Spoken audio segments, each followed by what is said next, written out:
crying in the car now. Air condition all inside. No. Papi, you can't wait for me to spin. I'll leave the whole town now. You can judge people.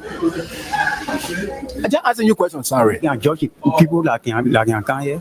No, I'm a journalist. I beg you, sorry. The way you talk in the question, because I say when I move from here, I'll free. Because I say when I move from here, I'll free.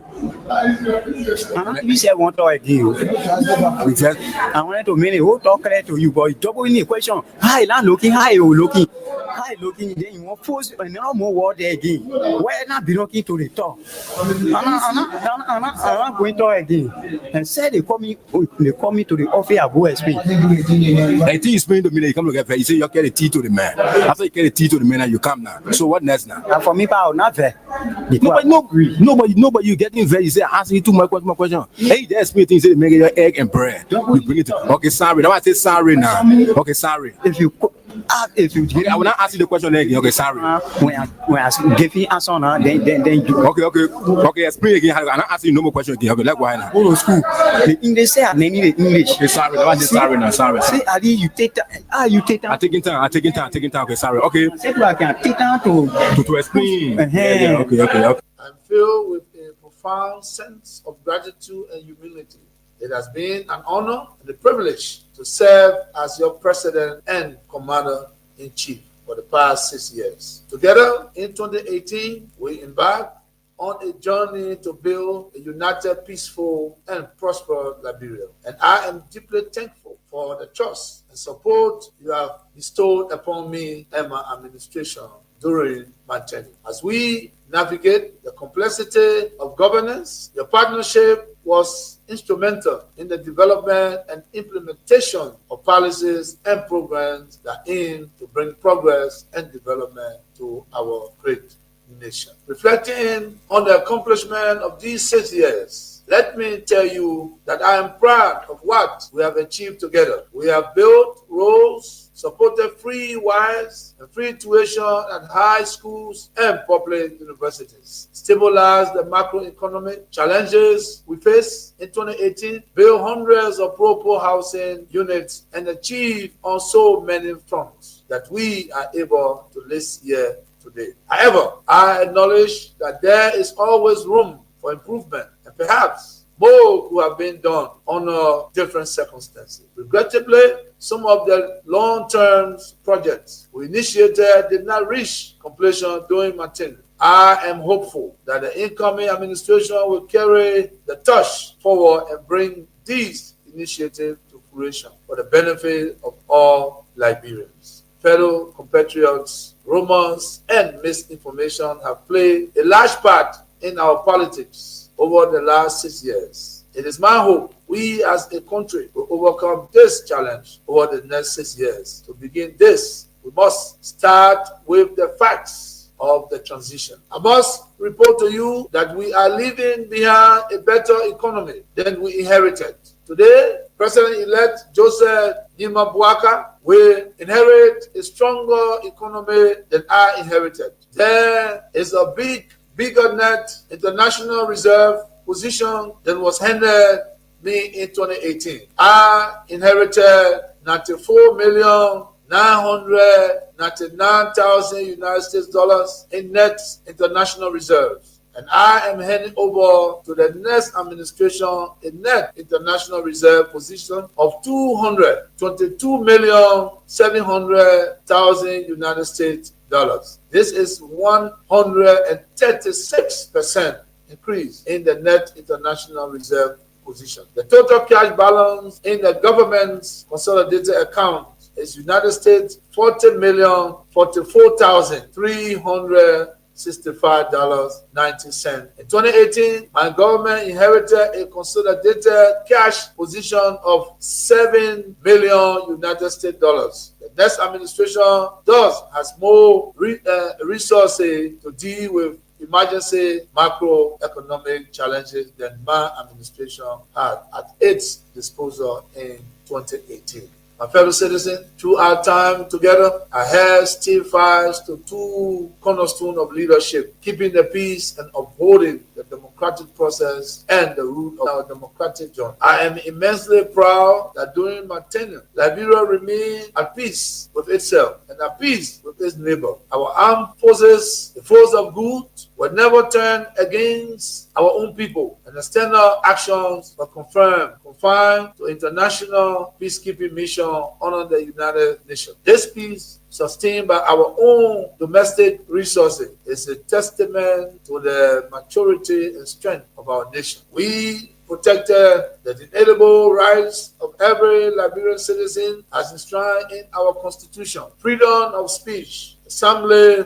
and expression were not only preserved, but celebrated. There were no political prisoners or prisoners of conscience during my entire term, a testament to the development of strong democratic institutions that are now not only hailed as competent and professional, but as trusted and credible. Liberia is now regarded as a pillar of democracy in West Africa and a shining example to the world. This was only made possible through our various collaborative efforts. I want to thank all Liberians, regardless of your political affiliation, for staying the course and helping build a stronger and more vibrant nation. As I step aside as President of Liberia, I will remain actively engaged with the politics of the country as standard bearer and political leader of the Coalition for Democratic Change, the CDC, in order to ensure the continuation of our strong and vibrant democracy. I therefore urge you, my fellow citizens, to continue to be law-abiding and seek peaceful means to resolve differences, embrace tolerance and dialogue. Let us love one another and come together as one people, one nation, indivisible, with liberty and justice for all. Let us remember the strength of our unity, the resilience of our democracy, and the hope that lies in the future of Liberia. As we welcome a new era, let us move forward hands in hand with a shared commitment to building a united nation that will continue to strive on observing the tenets of democracy and adhering to the rule of law. May God bless you all, and may God continue to bless the Republic of Liberia. Those who wrote the speech, inauguration, everybody happy. We are rejoicing over the defeat of the old regime. We are rejoicing about our effort to bring a new regime. Then we'll sit down with happiness. We go write paper for that 79-year-old man. He's struggling to read. Then before that, I will tell you that nation, I will tell the US, I will bring one man for you. Because you think one man for you, Johnson? I will tell the old man of reading, when he comes to the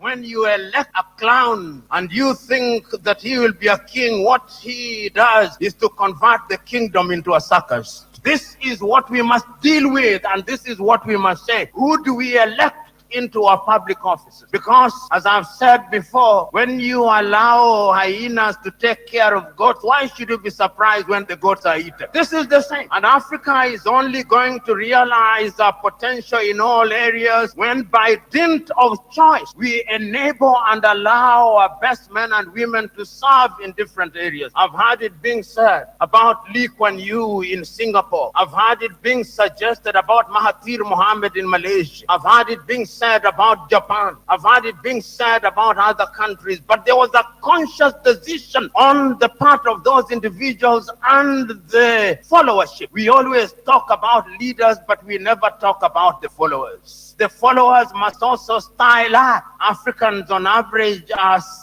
for some reason attracted to thieves. Africans are for some reason attracted to men and women who cannot serve her. And when they are not served, then they complain. When Africans are told, choose you now whom we shall release, Jesus of Nazareth or Barabbas, they say, release Barabbas. And when Barabbas behaves like Barabbas, they say, why are you not behaving like Christ? It cannot be done. In May of 2001, signed a second of two executive orders, number 13213, Defense Exhibit D310, in which it was stated, and I quote, the government of Liberia's complicity in the RUF's illicit trade in diamonds and its other forms of support for the RUF are direct challenges to the United States foreign policy objectives in the region, as well as the rule-based international order that is critical to the peace and prosperity of the United States. Therefore, I find these actions by the government of Liberia contribute to the unusual and extraordinary threat to the foreign policy of the United States described in Executive Order 13194, with respect to which the President declared a national emergency. This executive order did not say the alleged complicity, it concluded the complicity. The conspiracy was born, all systems put into motion, and here I stand today. I never stood a chance. This is the broader contextual matrix that regrettably did not and still has not seen the light of day in these proceedings, despite the gallant efforts by the defense to unearth and reveal the contextual framework behind the charges against me. Now, with the two executive orders, the dogs were let out, so to speak. What followed was a dispatch of the attack pack led by Lieutenant Colonel David Crane, Defense Intelligence 30 years prosecutor. He, Crane, unlawfully unsealed the court's sealed indictment to his handlers, senior U.S. government officials at the U.S. Embassy in Freetown, and was never held to account. The rest of the operational team are Colonel Brandon Hollis, Defense Intelligence, CIA, U.S. Air Force, Senior Trial Counsel, and Armed Prosecutor. James C. Johnson, U.S. Army expert, 20 years on conventional and special operations, Chief of Prosecutions for the SCSL. Alan White, 30 years, Defense Intelligence, recalled from retirement to head up investigations at the Special Court of Sierra Leone. Stephen J. Rapp came on board as chief prosecutor for a short time with experience from Capitol Hill, where he served with the U.S. Senate Judiciary Committee sometime before. It came as no surprise to me that as a reward of sorts for Stephen Rapp's diligence in the execution of U.S. foreign policy objectives through these ad hoc tribunals, he was appointed U.S. Ambassador at Large for War Crimes issues. In support of the contextual framework of politics, on February 8, 2006, Lieutenant Colonel David Crane, prosecutor, appeared before a U.S. Congress Subcommittee on Africa, Defense Exhibit D404, and spelled out in clear terms the decision taken in support of regime change in Liberia and what needed to happen to solidify that process. There was little mention, if any, in his testimony about Sierra Leone. And here is what he said. I posit that 5 years from now, when the international community is challenged by other crises, Taylor in Calabar, under the protection of Nigeria, will make his move. We will wake up one morning and watch on CNN as Taylor rides triumphantly down the main street in Monrovia to the executive mansion, daring all of us to come and get him. Unless he is handed over to the special court for Sierra Leone, this scenario is not out of the realm of possibilities. He then asked, how do we assure Liberia's future? And he answers that. Ultimately, he says, what we do about Taylor in the next several weeks will determine the fate of Liberia and the new administration of its president, Ellen Johnson Sirleaf. Crane then sets out several plans, two of which I'll state here. He said, first, hand Charles Taylor over to the special court for Sierra Leone for a fair trial, his kind of trial. This takes him out of the local and regional dynamics that is West Africa. Second, tie any financial and political support to good governance in Liberia. Time does not permit, but the exhibits are present. Not even the Nigerian nation was spared from threats and Intimidation Acts explained by Femi Kayode, press secretary to President Obasanjo, the Nigerian head of state, who was with him in Washington when President George W. Bush promised, and I quote, to bring Nigeria to its knees if Taylor was not turned over to the special court. And what happened? Obasanjo buckled and capitulated. Now, this demonstrates the significant pressure that was brought to bear on President Obasanjo, irrespective of his personal and leadership obligations to the West African sub-region. And therein lies the dilemma for current African heads of state and government, but how to enter into binding commitments and obligations with the African pairs and remain steadfast, resolute, and unyielding in their fidelity to those agreements in the face of such unrelenting and punishing pressure from powerful Western leaders. My people, where you at? Where you at? Wake up from your slumber, stop slipping. Whip your hands, whip your hands, whip your hands, whip your.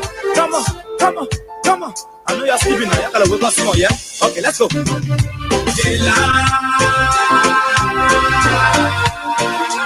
people fool us. The people lie to us. The government betray us. So much. I said they lie.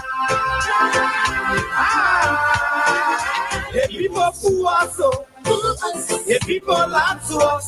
The government betray us. They can lie, they can steal, they can lie. I said we tired with their lies.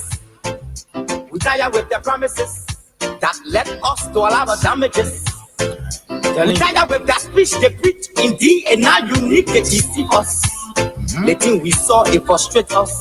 So why can't you lie? Why can't you steal? Why can't you allow the citizens to be? See, we just tell you that why we voted you. But you fool us, you screw us, you use us a little and abuse us. So why? The government should lie. Why?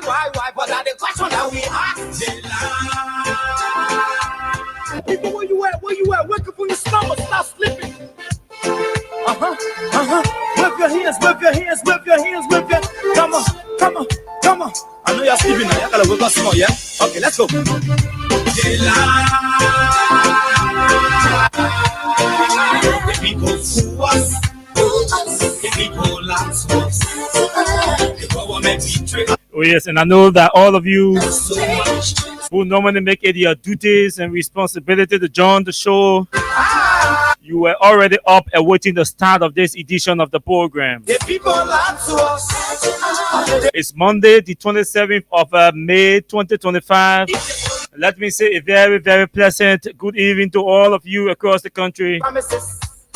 Good morning, good afternoon, good evening to those of you in the diaspora, our friends, our fans, our followers, our critics, and even those of you who do not like the things we say and the way we say them. It's good to have all of you joining us tonight for the next 1 hour. 40 minutes. We are going to talk hard as usual, as always, about the hard issues involving the hard personalities. And so, you know, normally the weekend will bring up a lot of issues. And so we use Monday to clear up everything that transpired on the weekend or over the weekend. Before we begin the new week with the different issues. Oh yes, the Sano County Senator spoke last week strongly. And I kept listening to him back to back for the entire weekend. And we're going to play except from what he said on last week in the Senate.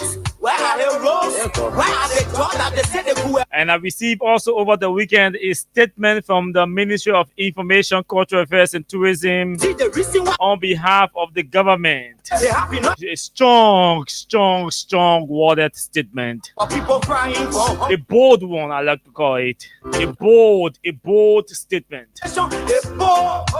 Stretching and striking deep in the face of Bomi County Senator Edwin Snow.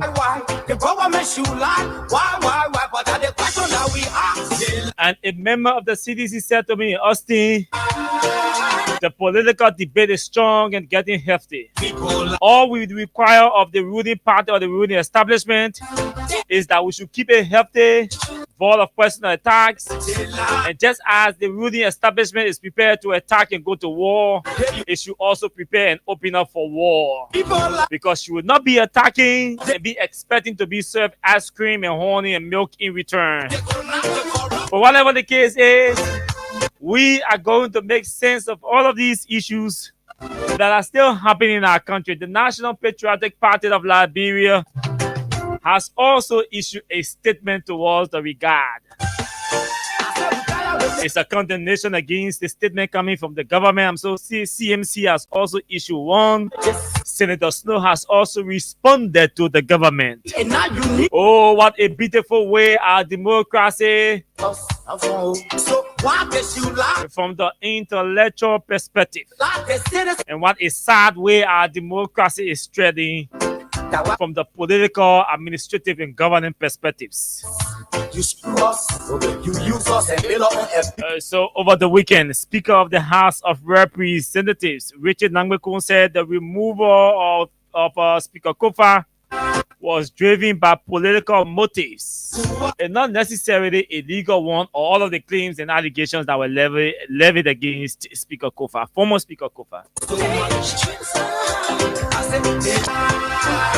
This is no news to some of us because we said that these things were political. Just that the confession is coming out, and we thought to flag it for those of you who follow us to know that everything we told you about the removal of KAWAH, the actors, the key actors themselves now are confessing. But at the end of the day, we have to move forward. We have to move on as a country. In fact, continue the fight to strengthen our democracy and build respect for our rule of law. Yes, that's the size and shape of the show tonight. This is Freedom FM. This is Freedom Hard Talk. This is the only political fellowship on radio at this time. And this show is proudly sponsored by Crime Stopper Liberia and in partnership with Yanxing Beer. All of you who join us tonight to fellowship with us, we will take a break from our sponsor and our partner. When we come back, we join all of you tonight. Welcome you to the fellowship and ask you to play your role as a worshiper here tonight by sharing our live and inviting others to follow. All of you watching us are in chat rooms. All of you watching us are on Facebook. So we ask you to share the show, and share the show, and invite others to join us. The people lie to us. The government betray us. They can lie, they can steal, they can not. My name is Austin KAWAH. We shall be back just shortly after this break.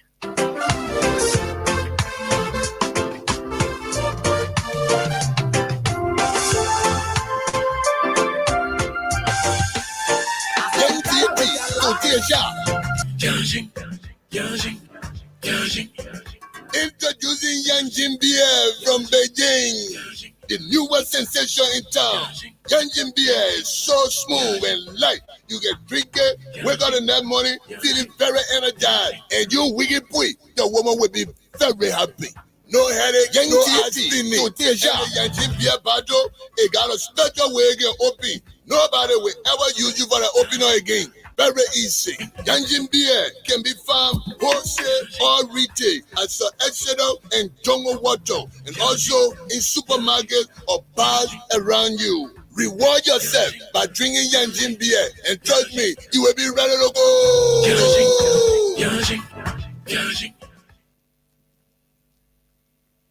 Okay, Crime Stopper. Let's hear you.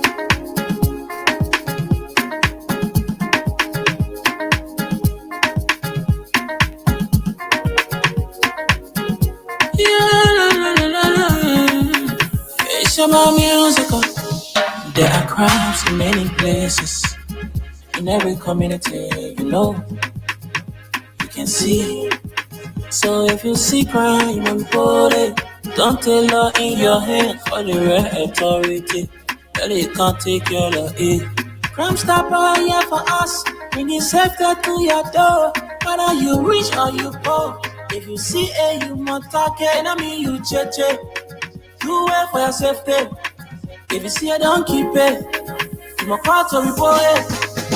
Crime Stopper, the people bringing safety to your door. Crime Stopper, stopping crime and making peace for them before. Crime Stopper, Liberia, from the center to interior. Crime Stopper, keeping us safe, they're stopping crimes for all of us. Crime Stopper, the people bringing safety to your door. Crime Stopper, stopping crime and making peace for them before. Crime Stopper, Liberia, from the center to interior. Crime Stopper, keeping us safe, they're stopping crimes for all of us. Crime Stopper Liberia is your community crime fighting partner. Don't take the law into your own hands. Remember, if you see a crime, report it. This is a message from your own self, Old Man Sam Cyan. Crime Stopper, the people bringing safety to your door. Crime Stopper, stopping crime and making peace for them before. Crime Stopper, Liberia, from the center to interior. Crime Stopper, keeping us safe, they're stopping crimes for all of us. Crime Stopper, the people bringing safety to your door. Crime Stopper, stopping crime and making peace for them before. Crime Stopper, Liberia, from the center to interior. Crime Stopper, keeping us safe, they're stopping crimes for all of us.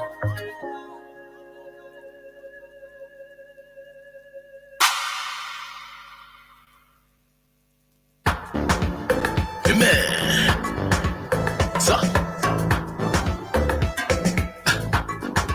see anywhere you go, Yanging, you drinking fresh and ready to go, Yanging. I say excuse me, Yanging. But I'm bring another one, cause you know we starting the show. Yanging, you will like it, so will like it. See everybody's talking about it around town. It's a brand new bowl with the pop top sound. Smooth drink if you wanna cool down. With that chili's best to taste if you wanna goes down. Yanging, pass me another one, cause I know we're still in the show. Yanging, I know one the other one. See anywhere you go. Yanging, you drinking fresh and ready to go. Yanging. I say excuse me, Yanging. But I'm bring another one, cause you know we starting the show. Yanging, you will like it, you will like it. Yanging.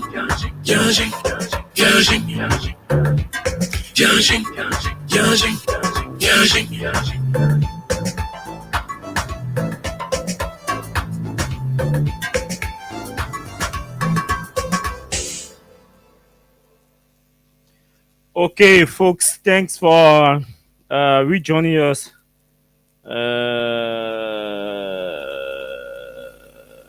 Okay, thanks for rejoining the show. A lot seem to be coming up, and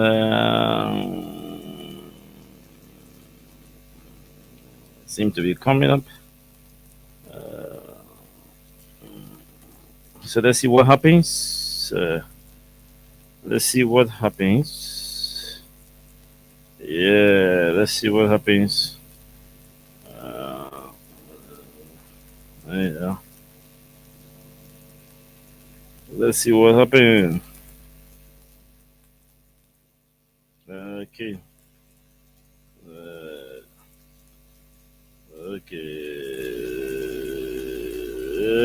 Okay. Let's move on. So let's welcome some of you who've joined us tonight. Some of you who are joining us on the show, and then we'll get run into those stuff. A lot of you joining us tonight. We expect that all of you will share the show on anywhere, or in all of the places. Mawata Ability, thank you for joining. Welcome. Sebastian Williams, welcome. Steven Yaka, welcome. Odea Gibson, Domo Love, Domo. Welcome to all of you. Tonight, Peter Wonde, Bala Fumba, Dumont Hill, thanks to all of you. CDC Pape Success Keita, Stennis Sharif, welcome to the show. Aliyu Kamara, Phoenicius Junior Bar are all joining us tonight. Emmanuel Bro, has also joined the show. Moses Masakwa is joining tonight. Oh yeah. Austin, I enter your class tonight to get the information you promised to provide the class. The 17 names on the security or police radar for wanting to exercise their franchise to protest. Okay, so we will have students that are following. We have members that are following the scriptures. When we assign them different scriptures and different lessons to go and stuff, we have people that are following. Thanks for the reminder. It is actually on the list, but I couldn't announce it because we announced it last week. So don't worry, we'll call the list. The 17 names tonight. All the 17 names, we'll call their name. We'll call the names tonight on the show. So yes, Timothy LTA, Juju Wonwe, Agatha Glasgow, Saturday, Maurice Kuman, Chris Kofa. Thanks to all of you. So thanks for joining the show. Asata Miller, Musa Sharif, all of you who joined tonight. Thanks, and please share the show. I know some of you, there are some men who are not politicians. They can just follow the show because of me. There are some people who are also not politicians. They only follow the show because of me. So it becomes difficult to have them or see them sharing the show. Besides, there are other people who are working in government. They are civil servants. Some are contractors. They'll follow the show, but they can't share the show. And because this government is ruthless and lawless and careless and irresponsible. So those civil servants and contractors who follow the show, they are skeptical of sharing the show on their personal pages before somebody go take it and send it in their office chat room, and then they start being haunted on their jobs to take their late jobs or their late contracts from them. So we can understand all of that too. So some of you who are not sharing the show or don't share the show, I understand. We appreciate all of you and one of you for joining us. Those of you in Radio Land, that's the biggest coverage of the show across the world. The online radio and the people who listen to the show, follow the show via the radio. Thanks to all of you for joining tonight. So there is something that the government folks are running with.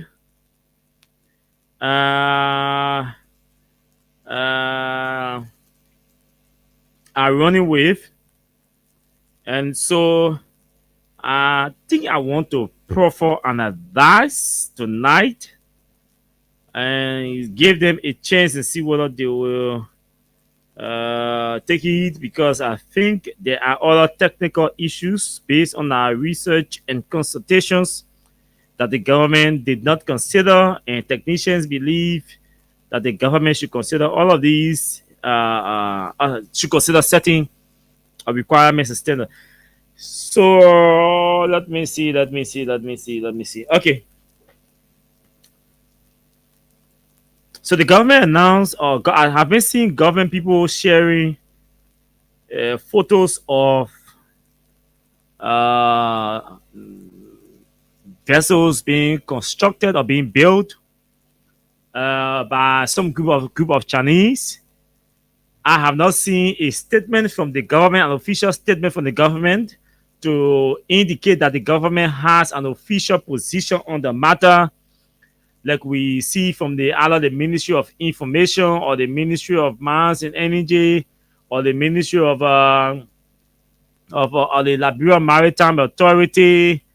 So we have not seen any official statement to represent the government's position on what is being considered as the building of a couple of vessels in Liberia by Chinese. But here's what I think. You see, the way some of us or some of you who support the government, the way you run with information is dangerous for your information path. It's dangerous for your propaganda path. Should I even go that route? Okay, but let me just say it. I will say it short. Now, the same way all of you UP people are running all around with sharing, oh, Joseph Barker is doing well. Joseph Barker has vision. Joseph Boakai means well for this country. For the first time in the history of Liberia, Honor Joe Boakai, a vessel or couple of vessels, ships are being built in Liberia by Chinese. This is good news. It's going to create jobs for Liberians. It's going to help to build a middle class and all of that. So all of you running around now, my only concern is the same way you're running around and posting for me are doing screenshots and saving videos and all of that for about comments about this vessel, because when push comes to shove and when there a cover bit in case there are casualties or there are resentments from international bodies about the building or the construction of this vessel, the government of Liberia, the same Joe Boakai, must be able to muster that courage, that moral rectitude to take responsibility for any casualties. That's all I can say. I rest my case. So, and I say you shouldn't run around with, Joe Boakai building shape and all of that. I read a piece from a young man, Avamo. I think I should read this. He said the Chinese building ships in Liberia is great news, especially for the first time. However, I have some concerns. Do we have the experts to inspect these ships? Do we have naval engineers or marine safety professionals on the ground? Do we understand the physics, the systems, the risks? How can we even independently know something is not wrong, is not right? The shipbuilding is not guesswork. It demands precision, testing, and regulation. Do we have the laws, the tools, and the will to say no if something is not right? Are we part of the process or just watching from the side, relying on the Chinese to be the builders, evaluators, and regulators? These are my humble concerns as a Liberian involved of politics. I do believe we need ships to navigate our ocean and help us benefit from our marine system. But more jobs, improve fishing, increase water transportation, water tourism, and many more will come. But we need to have our own technician or technical and regulatory measures in place. And okay, so that's it. I thought to feature that. Yeah. The reporters covering the legislature issue a statement today. I see them complaining. I thought to feature this because I once covered the legislature, and I think I should have interest in these kinds of contents coming from the legislature. And this is under the caption, Legislature declares toxic relationship with Senate Press Bureau, demands end to intimidation and exclusion.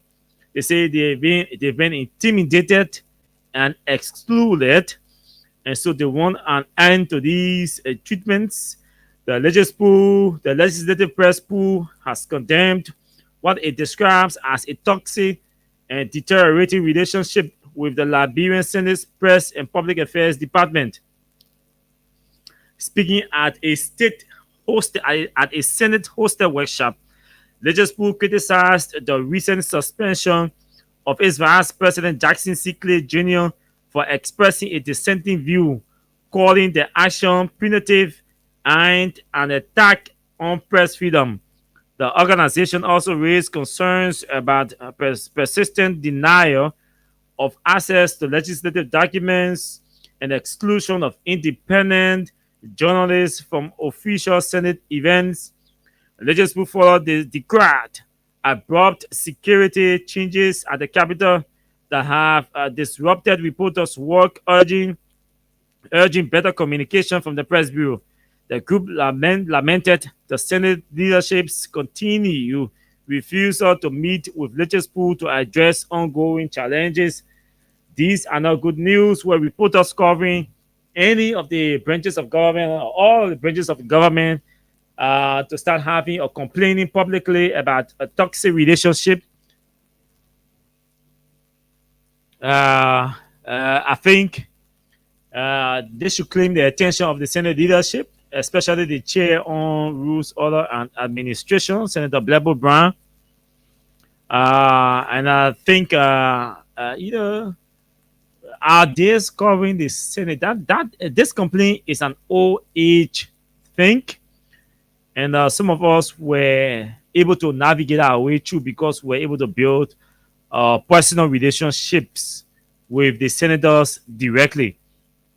And so it made it easier for us to navigate our ways through, which should not be the case because as reporters covering the legislature, especially the leadership, you were supposed to advocate on behalf of the reporters, having access to contents, having access to documents, having access. That one has been an old age thing. I know. I remember General Tompo used to say to us, "My man, he said the vice president's signature on the vice president's signature on the document. We can give it to you. How can I give you documents with the president's signature on the document?" So when the president sends some communications at the Senate, our colleagues from the House will have the communication from the executive mansion with President Salih's signature on it. When you go to the Senate for the communication, General Tombo will say, "No, we can't give you the communication because the president's signature is on the document." If you are lucky and the Senate is giving you a document from the president's office or from E-Marshal, they will photocopy the document in a way where the president's signature will not be there. We were there till then, until now. We still struggle to understand the rationale behind that decision. The president writes an open communication, an official communication to the Senate, either nominating somebody or requesting the Senate to take action on a particular legislative instrument or is submitting some financing agreement, and her signature is on the document, and the Senate press bureau is telling you, "We can't give you journalists the document because the president's signature is on the document." But you go to the House, journalists covering the House will have access to the same document because the president will send the document to the two chambers, the two bodies. So those in the House will access the document. Those in the Senate will not access the document because the president's signature. So when I hear, seeing these colleagues still complaining about having access to documents and all of that, that has been an age-old problem. And it's good that the person who is the chair on Rules, Order, and Administration has been in the Senate when we were encountering those problems. Is aware of these different challenges that these reporters are complaining. They just want access to information. That's all. And the grant access to information should not be something difficult. But leaders, I don't know why politicians find it so difficult to make it. To create a flexible environment, for journalists to do their work. If they do not have anything to hide, I don't think in this time and age, reporters should be struggling and complaining, coming public with complaint to decry, lawmakers not giving them access to documents and all of that. We have to go. We have to go. Just today, I heard that, and that's why I was celebrating. Somebody said, "My man, that's my first time hearing you talking something good about Yomli." I say, it's not about Yomli. It's about the leadership of the Senate. Yomli was in our Senate. Under CDC, she was chair on Rules, Order, and Administration. And, they could not think about building a website for the Senate that would grant easy access to easy access to information about their activities and their programs.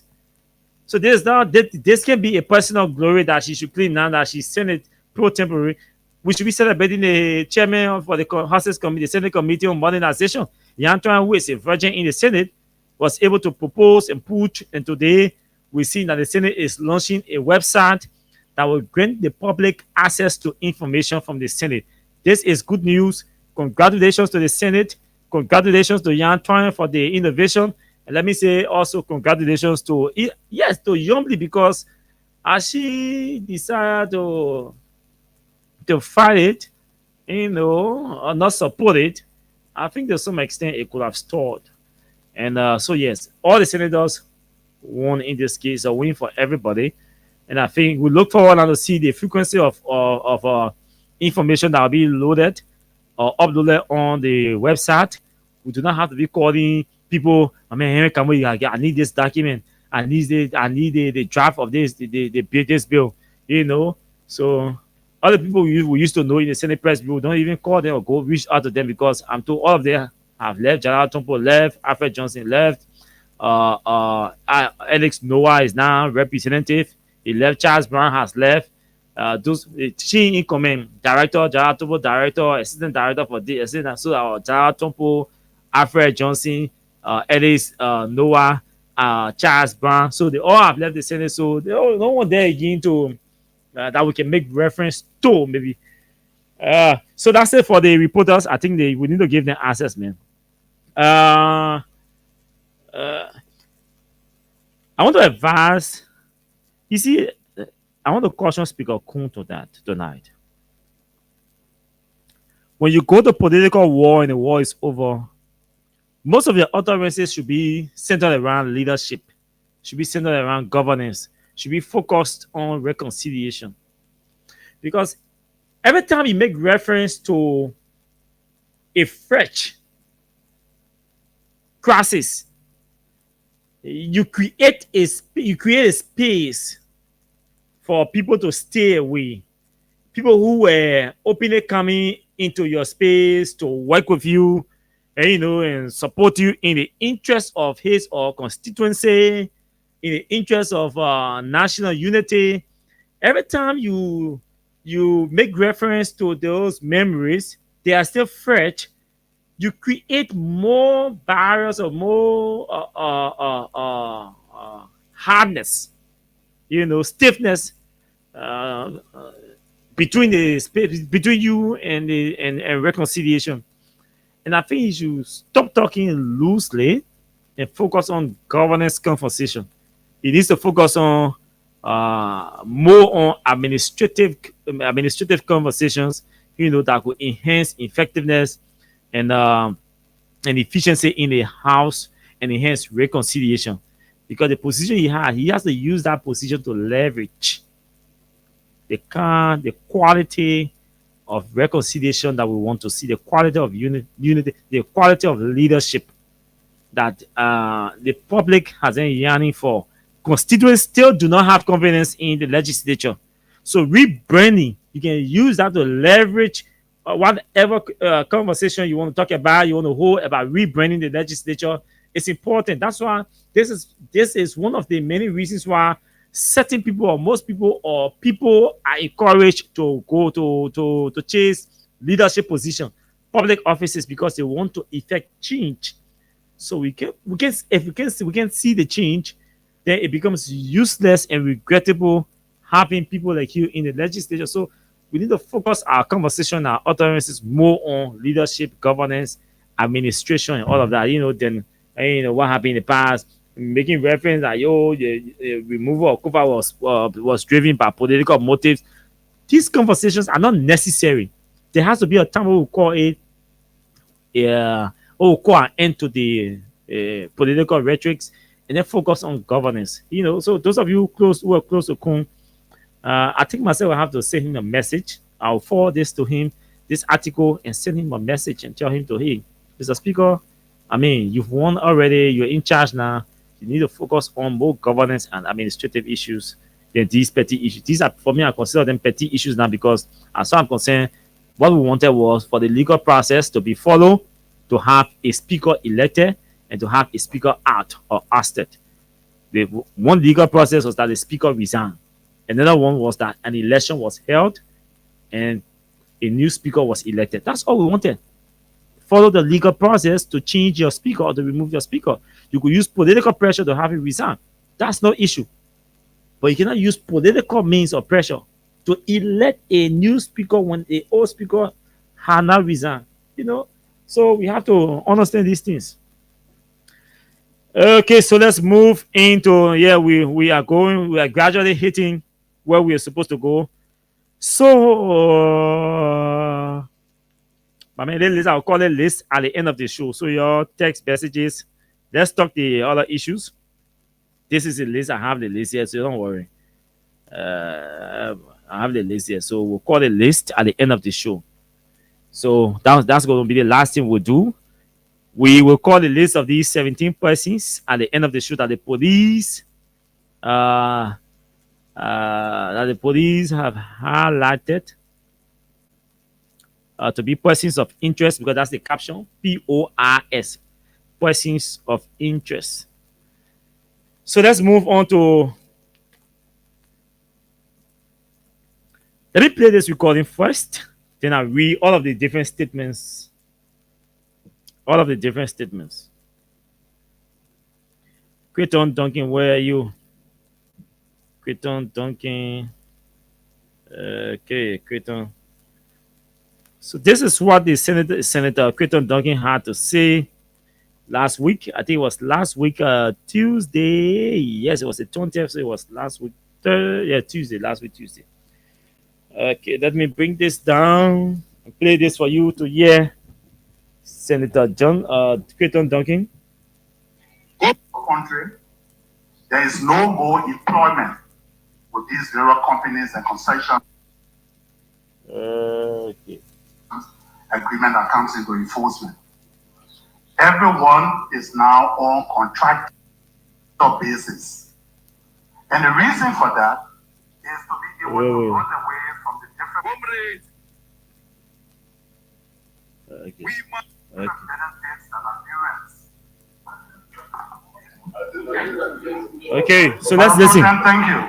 This has been brought to an understanding that the minister is asking us for 2 weeks to return and give us the categories of the 8,000. Happy that we have come to that conclusion. However, I have a concern, and since the minister is here, it goes in line with that of the concern of Senator Dallas Dillon of Montserrat. Now into our country, there is no more employment with these various companies and concessions agreement that comes into enforcement. Everyone is now on contractual basis. And the reason for that is to be able to run away from the different benefits that appearance supposed to be having. Retirement benefit, medical benefit, leave, annual leave at the end of the year. All of those things are being stripped away by these concessions that we bring here and these investors that are into our country. Sometimes I wonder if they are really investors. The word investor doesn't apply to them. There's Sano County. We have about over 5 logging companies situated there. There is no employment. Also, if you check on logging company people that have them brought in, you will check that in the log yard, maybe there are 3 persons there, with maybe 2 securities in the day, 2 securities in the night. So you have about 8 librarians employed in the entire logging company. I'm wondering, what is the purpose of us having these people in Liberia when they cannot employ our people? After 3 months, according to your law, they can be employed. But for that 3 months, they will sign 6 months contract, and then another 6 months, and then after no contract again, they will work continuously for 2-3 years on that 3 months contract they signed 4 years ago. So this is something I need you to really look at, and when you come back, be able to tell us. Also, the so-called investment of these people that are coming here, they are not investing. They are exploiting. It is the exploitation of our, as we were discussing before we cut it off just for you to come in, we cannot barely fix our roads because we don't have money. Everything we rely on a few taxes that we generate. When we know that you're supposed to be telling us that those laws should not be cut by a man who just bring $2 million here and become $20 million richer when he goes by cutting our laws to putting it on the ship. Then let Liberians do it ourselves. We can sit down, other people can get rich. Then when Liberian men want to get rich, everybody fighting, holding him down. You're a senator, you're not supposed to invest. You're a representative, you're not supposed to have money. Then when we leave this job, in the end, after 2 months, we have no money, and the very people there be laughing and saying, oh, he used to be. Look how he's fighting for taxes. But then when this so-called investor come, in 2 years, they get 20, 30 million, and they go back to their home. But we can get it.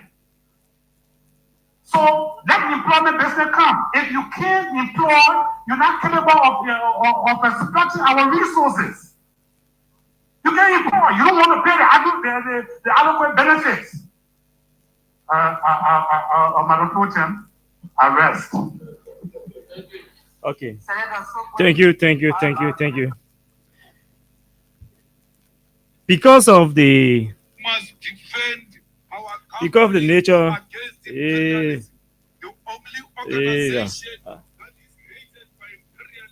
what the other man say? You don't matter what you say. You will be there. Okay. Thank you. This video is coming in from the Ministry of Justice 2 minutes ago. Okay, and a source from within the Ministry of Justice just for let me this release.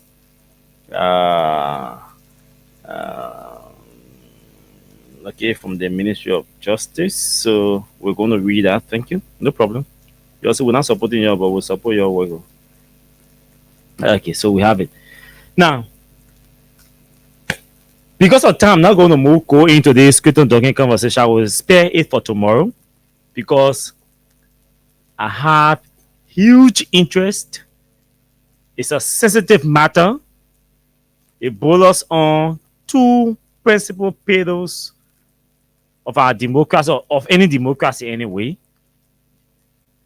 The economics of it, the security of it. So I want to spend some time, a lot of time, just having this conversation. All of you too, we can join tomorrow and talk about this. There are sensitive issues that Senator Johnson raised, Senator Duncan raised. And just to understand, these conversations were being held in the presence of the Minister of Labor. Remember, the Senate has the Minister of Labor under oath. He has not been discharged. The Minister of Labor had told the Senate that the government of Liberia, has issued 8,000 work permits. 8,000 work permits. This means that 8,000 foreigners, 8,000 non-Liberians have been issued work permit to work in our country. They say no job in the country, right? No jobs in the country. Mr. Barker promised to provide jobs for Liberians. No job in the country. People are jobless. But this government has issued 8,000 work permits. It means this government has allowed 8,000 human beings, non-Liberians, to come in your country and work. There are critical questions. Categorize the work permits for us that you issue. Categorize means tell us, place them in different categories or divide them. Tell us the type of job that you issue the work permit for. The 8,000. Say, for example, 1,000 persons are heavy-duty mechanics. 1,000 of them are accountants with CPAs.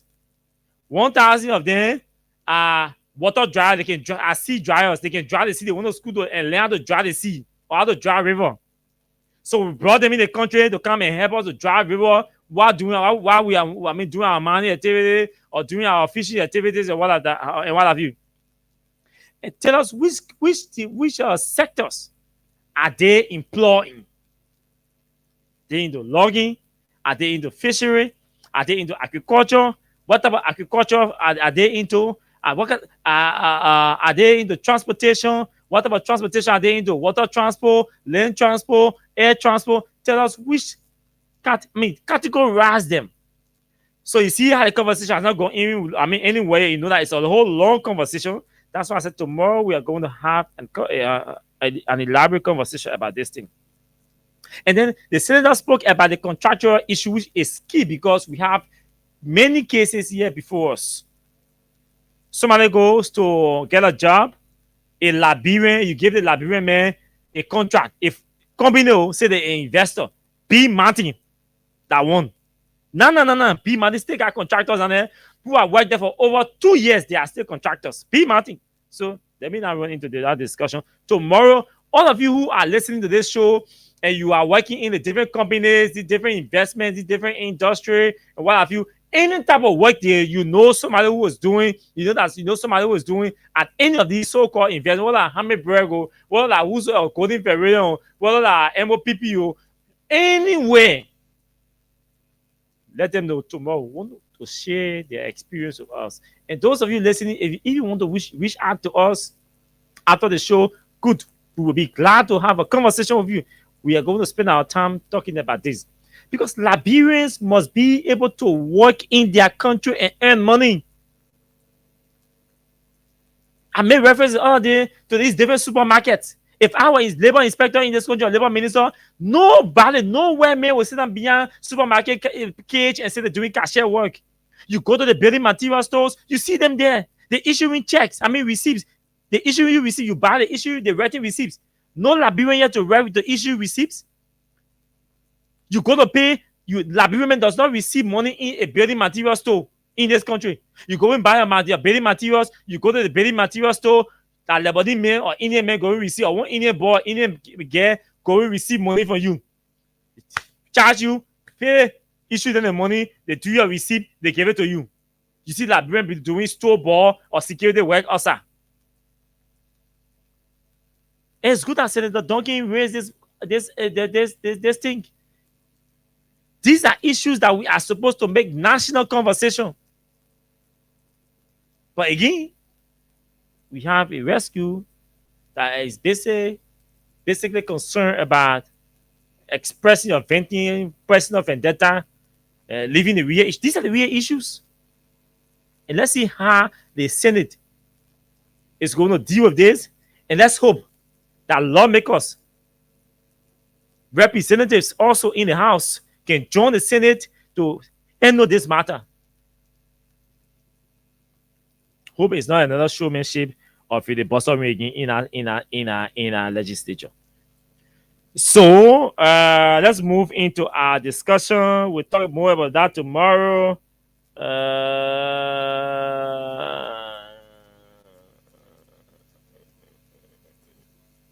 Okay, so then move to our discussion. We'll talk that one tomorrow. Okay, so where is this recording? Let me play you this recording firstly.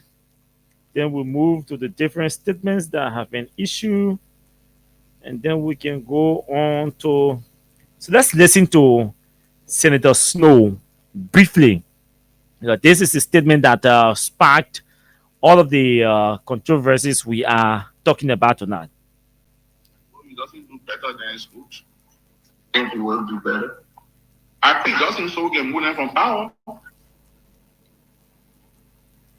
What do you think is the problem? I said want him to be a one-time president, so he doesn't do better than his coach. Let's play that again. And so he doesn't do better than his coach. I think he will do better. I think Justin so can move them from power. What do you think is the problem? I said want him to be a one-time president, so he doesn't do better than his coach. I just want him to be a one-term president. So if he does not do better, then it's good. I just want him to be a one-term president. So if he doesn't do better, then it's good. This is the original statement. There is another one being circulated. That was the reappearance of Senator Snow on Spoon FM. So he had been invited to clarify what he meant, and he reiterated. In fact, he further elaborated on his statement. But this is the original statement. I hope he doesn't do better. Than his coach. Then it's good. I think he will do better. I think Justin so can move them from power. You think he will do better? I hope he doesn't. I said want him to be a one-time president, so he doesn't do better than his. I just want him to be a one-term president, so if he doesn't do better, then it's good. Now, let's play. Let's go to the different statements that we have here. So just after that, a statement by Senator Snow, it became rowdy on social media. Multiple attacks were coming from the government against Senator Snow and all of that. And then Senator Snow took to his, and then the government officiated their attacks by issuing a statement against Senator Snow. By issuing a statement against Senator Snow. And then, so let me read what the government issued on Saturday. Okay, this is what the government issued. Ministry of Information, Cultural Affairs and Tourism statement by the government of Liberia. That means some small. The government of Liberia condemns recent irresponsible and inflammatory statement made by Bombay County Senator Edwin Snow, who is also a member of the ECOWAS Parliament, in which he vowed to use his connections at the sub-regional body ECOWAS to ensure the failure of the government of Liberia led by President Joseph Yeman Boakai Sr. The government of Liberia condemns recent irresponsible and inflammatory. So those are two strong words that you have to keep in your mind. Irresponsible and inflammatory. Mr. Snow declared that he would do, in quotation, he would do everything possible, including using his connections in ECOWAS to make the Boakai-led government to fail, even if it means discouraging foreign direct investment to Liberia and making the country ungovernable and unstable until he, Snow, becomes president of Liberia, unquote. The government said that it's no see. I wish our fact checkers can start fact checking these attributions. The government of Liberia reminds Mr. Snow and other officials who may hold similar thought that no citizen is licensed to undermine his or her own country and government by vowing to use ECOWAS internal institutions or other international organizations to either promote their selfish ambitions or plot destabilization. The government of Liberia calls on all sub-regional, regional, and international organizations to ensure that such plan by Mr. Snow and his collaborators to undermine and destabilize the Liberian government is not actualized.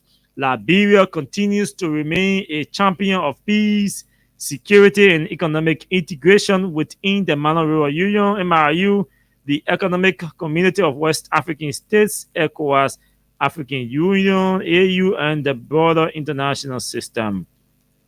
The government assures the citizens of Liberia that it has the capacity to, at all times, meet its obligations to the Liberian people and will do all it can to succeed, keep the country safe, ensure stability, and prevent those wishing to cause chaos from achieving their intentions. The government concludes by urging the Liberian people to work continuously with and lend support to their government to meet their needs and build a prosperous nation. Jerolimic Pia, name is not here, but I think this is his signature, or this should be his signature.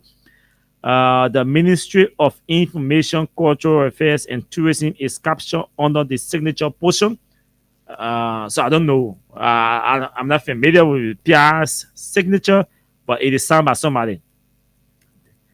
And normally he is the one who signed that. So administratively, or from the professional standpoint, this signature, anybody will ascribe the signature, not anybody now. People who get sense, who have experience, will ascribe the signature to Jeremy Pierre. Why? Because there is a standard way for a proxy signature to be applied on an official document. Yeah. All that small thing we be going to secretary sign, go to the one, go to that one. So there is a standard way for a proxy signature to be applied, on an official document. And so what we were trained to and taught is that when you are proxying or what we call PPing for uh, the actual person who is supposed to sign this document, you are supposed to indicate PP, for example, and then PP, and then your signature, and you put your name there. Eh? Yeah, name will be there. The person who is PP, the person's name is supposed to be there. It will be indicated. PP. So the fact that these are missing from the communication, I can safely say from that, within that context of from that background, that this is the signature of Jeremy Pia, which is not the more important, which is not an issue anyway. Now, after this statement was issued, Senator Snow also issued a response. He responded, and let me read what he wrote on his official page. Okay, yesterday he wrote, press statement, Senator Edwin Melvin Snow Jr. responds to the unfounded and malicious accusations by the government of Liberia. It is with deep concern and profound disappointment that I respond to an official statement issued by the Ministry of Information, Cultural Affairs, and Tourism of the Republic of Liberia, which falsely attributes to me inflammatory and irresponsible remarks intended to undermine and destabilize the government of Liberia. This statement was issued while I am currently on official assignment in the Kingdom of Sweden as part of a mission of the ECOWAS Parliament. The timing and content of this accusation are not only inappropriate, but also reflective of a disturbing and deliberate attempt to damage my reputation and cast aspersions on my integrity as a statesman, representative of the Liberian people, and a responsible member of the opposition. Let me state unequivocally and for the record, I categorically reject and condemn these allegations as entirely baseless, malicious, and politically motivated. I wish to state for the record that at no point have I made any statement that could be interpreted as inciting panic, promoting instability, or threatening the democratic order of our country. Neither have I leveraged my networks in ECOWAS, internal institutions or other international organizations to orchestrate destabilization of the Liberian government. The irresponsible and reckless statement issued by the government of Liberia amounts to nothing less than an implicit accusations of treason, one of the gravest charges under our constitution that I do not take lightly. Such an accusation is not only wholly unfounded and defamatory, but also constitutes a serious affront to the principles of democracy, the rule of law, and the constitutional safeguards that protect all citizens of our republic. This act by the government further sets a dangerous and unacceptable precedent, one that threatens the very fabric of our democracy and the fundamental rights of every Liberian, particularly those who exercise their legitimate right. Hey, you can call me when you know you listen to the show. I'm on radio, then you calling me. No, you can't do it. Particularly those who exercise their legitimate right to speak truth to power. It is increasingly evident that this development forms part of a calculated and malicious smear campaign designed to discredit, intimidate, and silence me and other critical voices of the opposition in the national discourse. In view of this regrettable development, I have taken the difficult decision to terminate my participation in the ECOWAS Parliament mission.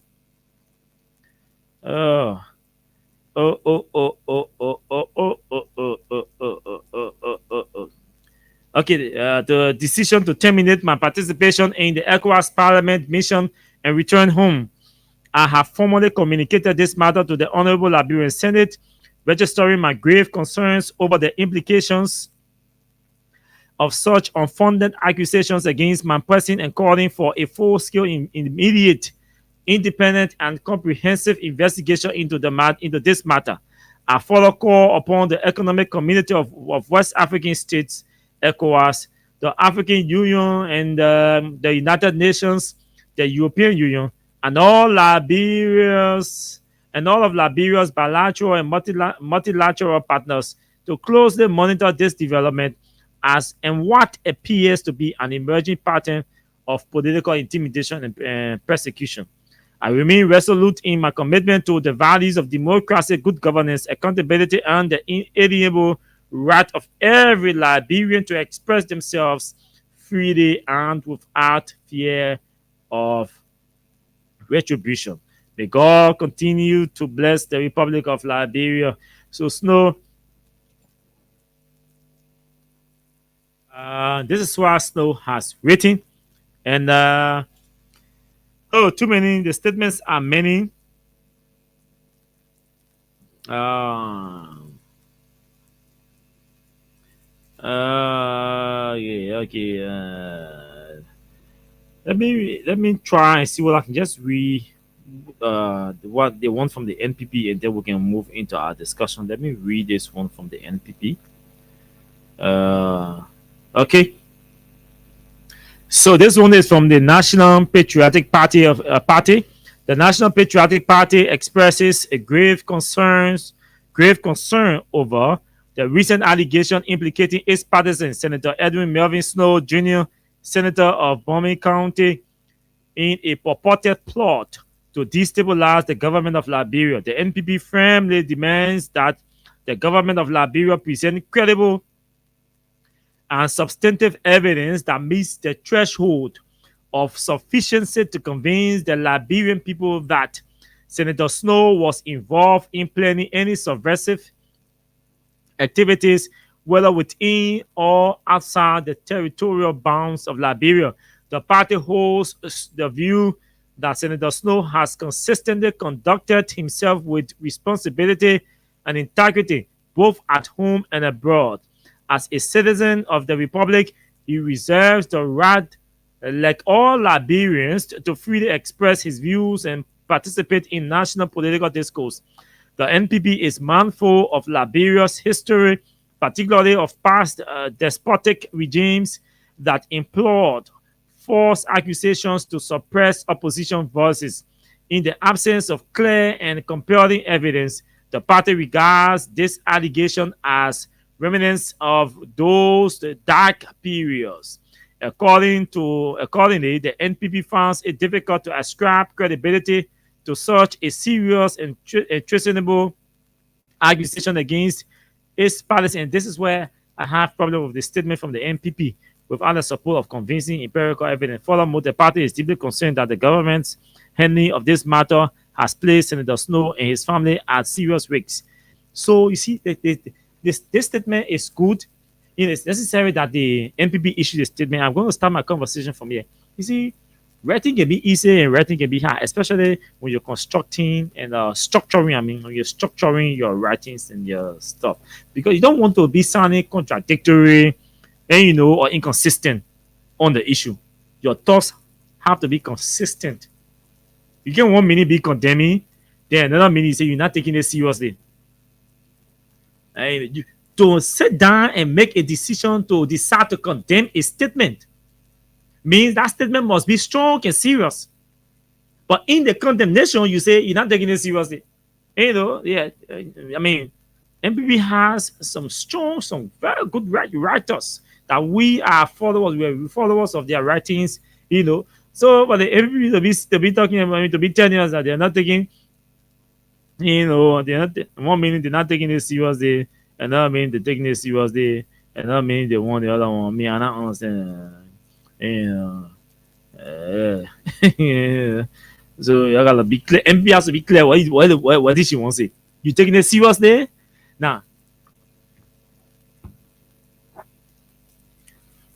The NPP finds it difficult to ascribe credibility to such a serious and traceable accusation against its partisans who are support of convincing empirical.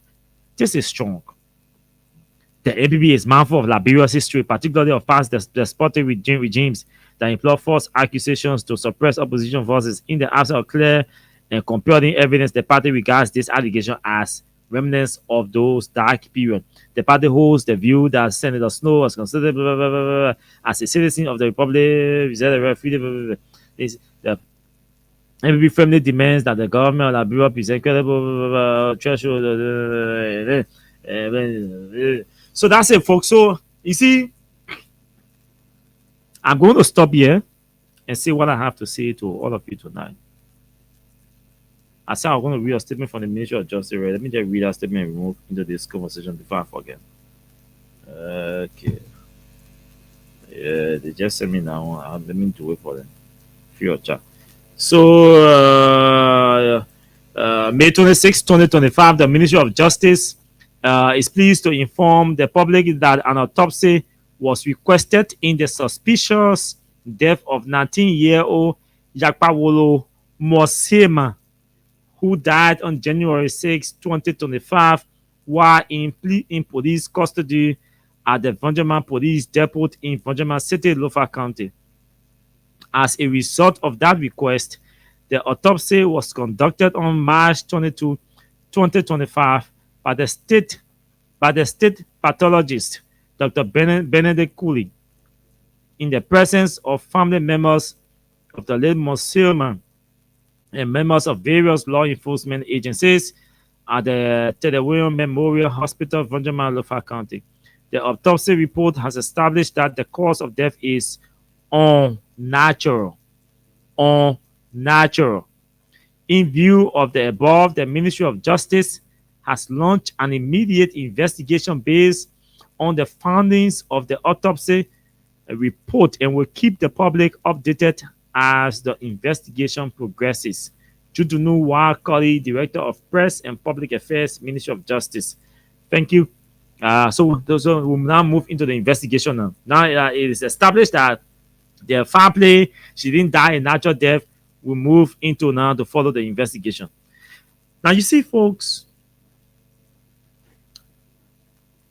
I will start by sending a caution to Liberians, not the government. And there is a reason why I am sending a caution to Liberians and not the government.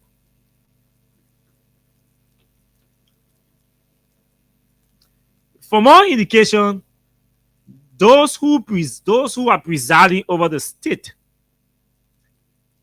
have convinced us that they are reckless, they are careless, they are irresponsible, they are vindictive, and they do not, or they are not interested in anything that resembles peace or reconciliation, or peace and reconciliation.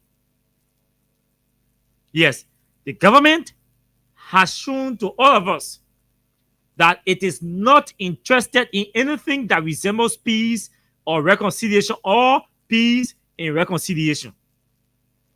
At that point, or at this point, the responsibility now has been shifted. Let me repeat.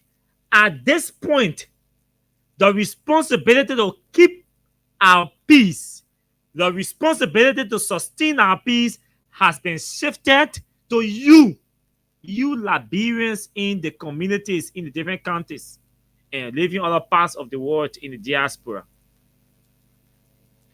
That responsibility has been shifted to all of us Liberians. This means that we should not, and we cannot or must not embrace anything that comes from other CDC leaders or UP leaders under the guise of politics, under the guise of supporting a political class or a political ideology. Let me repeat. This means the fact that sustaining the peace of our country has shifted to us Liberians by the fact that our government has shown that she does not respect the law. That's the carelessness I was talking about and recklessness. It says to us that the responsibility to protect and respect and sustain our peace has shifted to we, the Liberian people, the ordinary people in the communities. But that, it says to me, and I'm transferring that caution to you. I'm saying that caution to you, that we should not and must not accept anything that comes from whether CDC leaders or UP leaders or ANC leaders or NPP leaders. We should be able to self-regulate. We should be able to self-evaluate statements that come from these politicians. Yes, the opposition community has been doing well to pressure the government, to keep the government feet to the fire, to do the right thing, to respect the laws. The government has blatantly said, no, we are not respected. We are not respecting the law. We are not going to go by the laws and everything. At this point, it means you Liberians now, we have to keep the peace. And so don't listen to anything that comes from these people, especially the government. If you read what the government wrote, initially when I saw the statement, I said, they can play for too. You know, that's what I said. I said these guys are playful. You won't tell me the government sat down and wrote this thing under the Ministry of Information, under the Minister of Information signature, and under the Ministry of Information, local and Emily and all of that? Government cannot be broad day lying on human beings, on your citizens, only because you believe that he's too powerful and too influential, and you don't want him at ECOWAS and all of that. And so you think about sending, who will you take and send to ECOWAS that will grow the influence that Snow has representing Liberia? Who the lawmaker? Do you know how many years it took Senator Snow to build the influence that he has grown in ECOWAS? You think that money is spent? No, that networking. And then it comes with trust. Because his colleagues trust him, his colleagues have explicit confidence in his willingness to work, his effectiveness, his submissiveness. They say we can work with this person, his tolerance, his patience.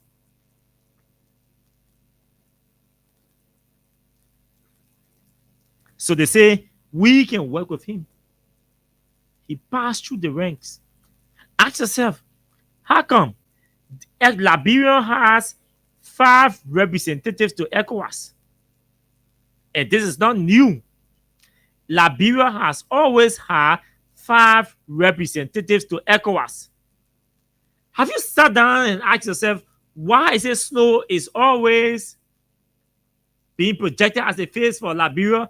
Because one is that Snow has been the face for, they have been the head of delegation. Repeatedly. They have always made him. Because when you name the 5 persons to ECOWAS, they can sit down and say, okay, we elect you as chair or head of the delegation. So you will be used to make Liberia's case.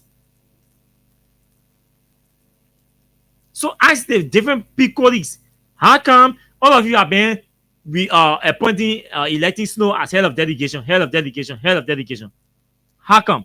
So ask your Liberian lawmakers first. Now, as head of delegation, all these people, ask yourself, how come Liberia became deputy speaker? You know? Yeah. I forgot the lawmaker who was the deputy speaker then. But Liberia became deputy speaker. I think third deputy speaker. I will get the lawmaker name. Intense lobbying.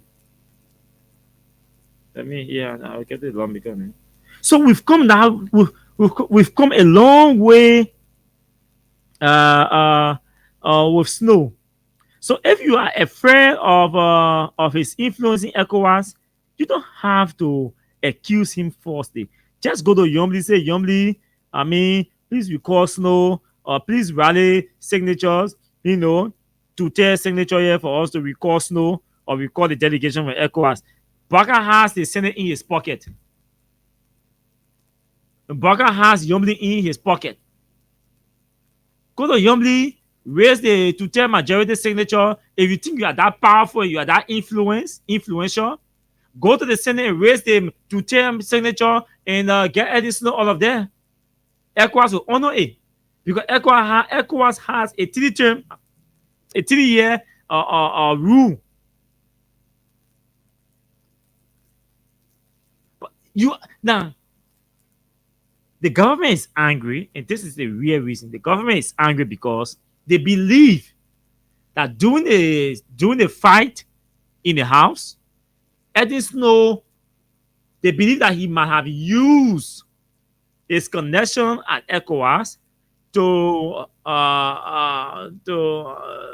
not recognize Richard Kuhn, to have ECOWAS not recognizing Richard Kuhn as speaker, even though they knew that they were intentionally violating the laws and Richard Kuhn was never elected speaker at the time. They wanted ECOWAS to recognize him. And Snow and others said, no, you have to do it the right way. And he was clear with his opinion on the matter that the removal of KAWAH is illegal. So they believe that all the attempts that were made by the government to have ECOWAS recognize Richard Kuhn as speaker, they didn't get it through, and so they consider that as a fight against the government. They consider that as an attack against the government. So when the dust is settled, we too will go back to start a fight. You gotta focus on governance, my people. How is just launching multiple attacks instead of launching multiple projects? Instead of focusing on launching multiple developmental projects, the government is focused on launching multiple political attacks, inviting more enemies onto herself and against the government. And you think you're going for a Snow that he won't you go and fight. You think you're going for a Jean Pa, you think that Jean Pa won't you go and fight. You think you're going for a Malabu that won't you go and fight. Malabu has a followers. You have a 1-year failure already, 2024. You're already at a halfway mark in your next year, in your second year, which is already a failure. Now, you have 3 more years. 3 months. After 3 months, you will have to start discussing your budget for 2026. Because in the third quarter of the budget, or at the close of the third quarter, the Ministry of Finance should start thinking about submitting a new budget for 2026. We'll start the many budget performance report from these land ministries and agencies or government or spending entities. Let's see what you achieve in 2024 and 2025. So 2 years gone already, you're going to 2026. Because 3 months from now, 2025 finish, we will be talking 2026. You starting your budget debate in this year. And you're more focused on engaging into political facts that will pay you nothing good. Just to create more enemies and more opponents for yourself. And then at this point, I come into to sound the Edwin Snow. I pray that Joe Biden will fire more people. I pray that Joe Biden and his UP government will launch more political attacks and create more political enemies for herself, because I too want the government to be a one-term government. I too want Joe Biden to be a one-term president. So I can sit down on the radio and pray to God. So God, please strengthen Joe Biden and Jeremy Piane and Jeremiah Kunde to launch more political fights. Let them fight more people. Let them fight plenty of people and create more enemies for themselves. Let them create more hates for themselves. Let them create more oppositions for themselves. Because the more people are angry and hating the government, they will vote against the government, and the government will turn out to become a one-term system. Yes, you fighting. People fight you, then you say, oh no, when are you supposed to fight? So you piao, all of y'all who running around, who fighting everybody, removing people from 10 new jobs. What do you expect them to do? Serve you ice cream? You are chasing people who are making 50, 70, $100 at Ministry of State. Just cleaners, clean, just to be sweeping that yard. You chase all of them off the jobs. What do you want in return? That the political party will come and serve you ice cream? What are you talking about? You go to the Supreme Court, you're talking about removing, impeaching 2 or 3 associate justices of the Supreme Court, and all of that. What do you expect in return? You go to Capitol Building, you launch another war in the House to remove a famous politician in this country, an influential politician in the country. You go to Capitol Building and fought him not to be speaker, and you think he's going to sit down and put his hands between his legs or come to you with ice cream, honey, and milk? No. He's going to use his influence to make you unpopular. This is a political game. Edwin Snow has said repeatedly that he wants to be president. Do you think Edwin Snow will sit down and allow you to just start running around, increasing your popularity? No. He will fight you. Fighting you does not mean pray for Joe Burger to die. It doesn't mean pray for Joe Burger not to build our roads. It doesn't mean pray for Joe Burger not to expand our electricity grid. It doesn't mean pray for Joe Burger not to build our schools and increase our teacher salaries and our nurses' salaries and equip our hospitals. That's not what it means. It means we pray that Joe Burger will do what he can do within his reach, within a range. But we do not want him to get access to anything that will make him, that will give him our assuring secure for him a second term. A level you have to go to and pray and hustle to look for things that will help you secure second chance. It's just simple. Now, that statement issue, for me, I'm becoming disappointed in diplomacy. And I was actually considering going to the Foreign Service Institute, but I think I wouldn't always stay there. I will go to my law school on a serious note. Because for me, I mean, at times diplomacy can be disappointing and discouraging. At times, diplomacy can be a total disappointment. But again, at times it can be, motivating and helpful and releasing, at times too. But the statement issued by the government is strong enough to plunge this country into chaos. This is a direct attack on free speech. This is a direct attack on our democracy.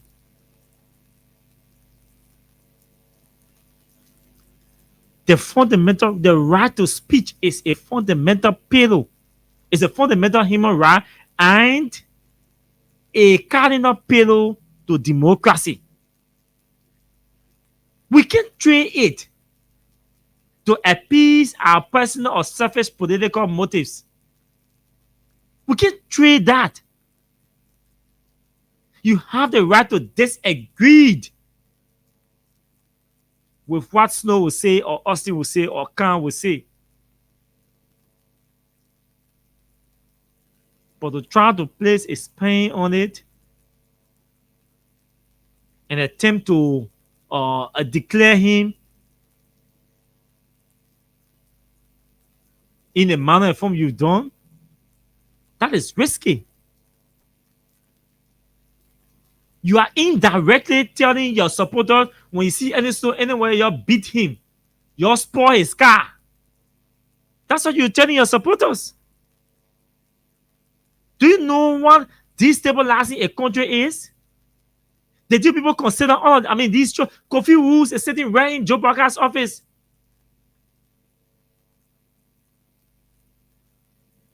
Right in his office.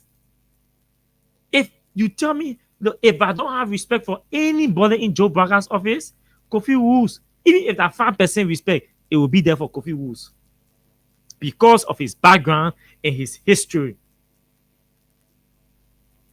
You just sit down. You just sit down and wear one trash and just pour rubbish inside it and send it outside. Reducing the Ministry of Information to a entire sharp center.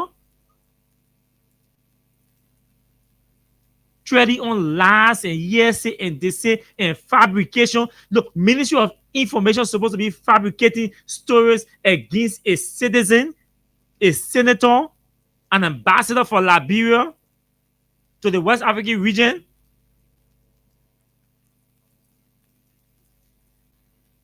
The whole Ministry of Information is sitting down and documenting and fabricating lies and documenting their fabrication of their lies and signing.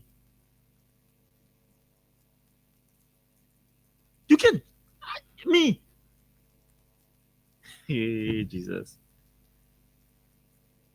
I can't believe that we are at this stage where the Ministry of Information will be fabricating lies against a senator or a citizen in the name of politics. This responsibility is on fact checkers. Afas Benine, Betty Mbayon, Justin. You will fast check this statement that the government ascribe or attribute to Edwin Snow. We will pressure all of you. Tomorrow, they won't wait for it. This whole week, we are for it. If that one CDC person was going to say was going to say this thing, they finish running to go fast check. They finish running to go fast check. The debate started since last week. It is causing chaos in our country.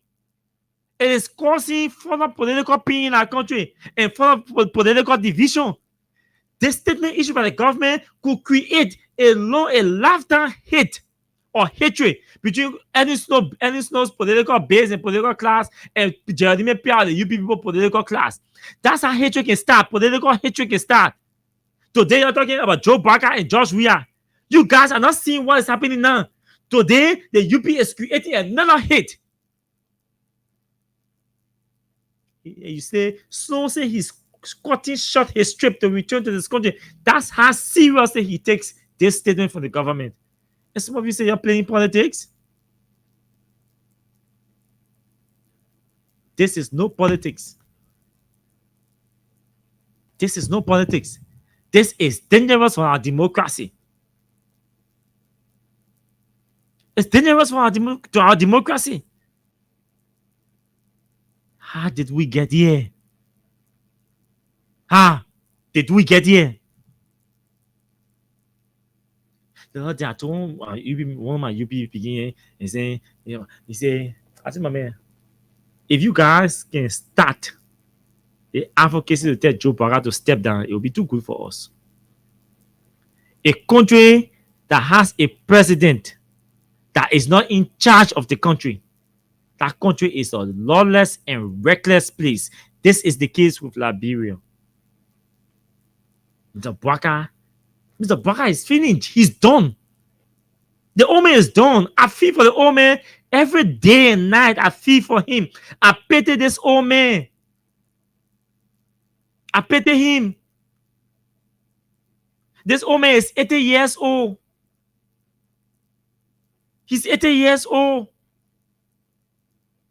3 years and some months older than my father. Yes. 3 years and some months older than my father. He is supposed to be resting, relaxing with a great-grandchildren, having fun, enjoying his old age. We say, okay, because of the experience, let's test it. Even though we warn you, we say, don't test it. Governance in this country is not a try and error thing. It's not a testing thing. You say you won't test it. You see the mess and the disaster we're in. The old man is clueless. The old man is not in touch. He's disconnected from the happenings of the day. The old man is caged. He's caged. He's caged. He can't see anything. He can't hear anything. They will not allow him to see anything. They wouldn't allow him to hear anything. And so they are mismanaging the state and running it into ruin. If this government is not careful, and if all of you listen to me, especially the U.S. Embassy, if this government is not careful, the U.S. Embassy will be in Liberia, and Liberia will deteriorate into some kind of political chaos that will be beyond the control of the U.S. government. I'm saying this. If you guys up the hill or Basin Street cannot start checkmating the government, we're not saying call them publicly. You have your political affairs office. You have a responsibility here. You have interest here. The government is proceeding the government continues to proceed in manners and forms that are strong enough to provoke civil upheaval in this country and cause violence and destruction of properties in this country, which will be beyond your control or will be too late for you to intervene.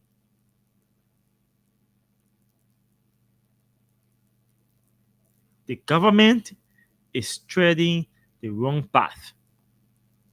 The government is inciting tension and violence in this country. The government is inviting chaos onto itself. The government is provoking the citizens and at the same time or correspondingly provoking opposition leaders, opposition figures, and harassing and intimidating and calming down on critical voices in the country. What kind of sensible government would choose to do all these three things at the same time?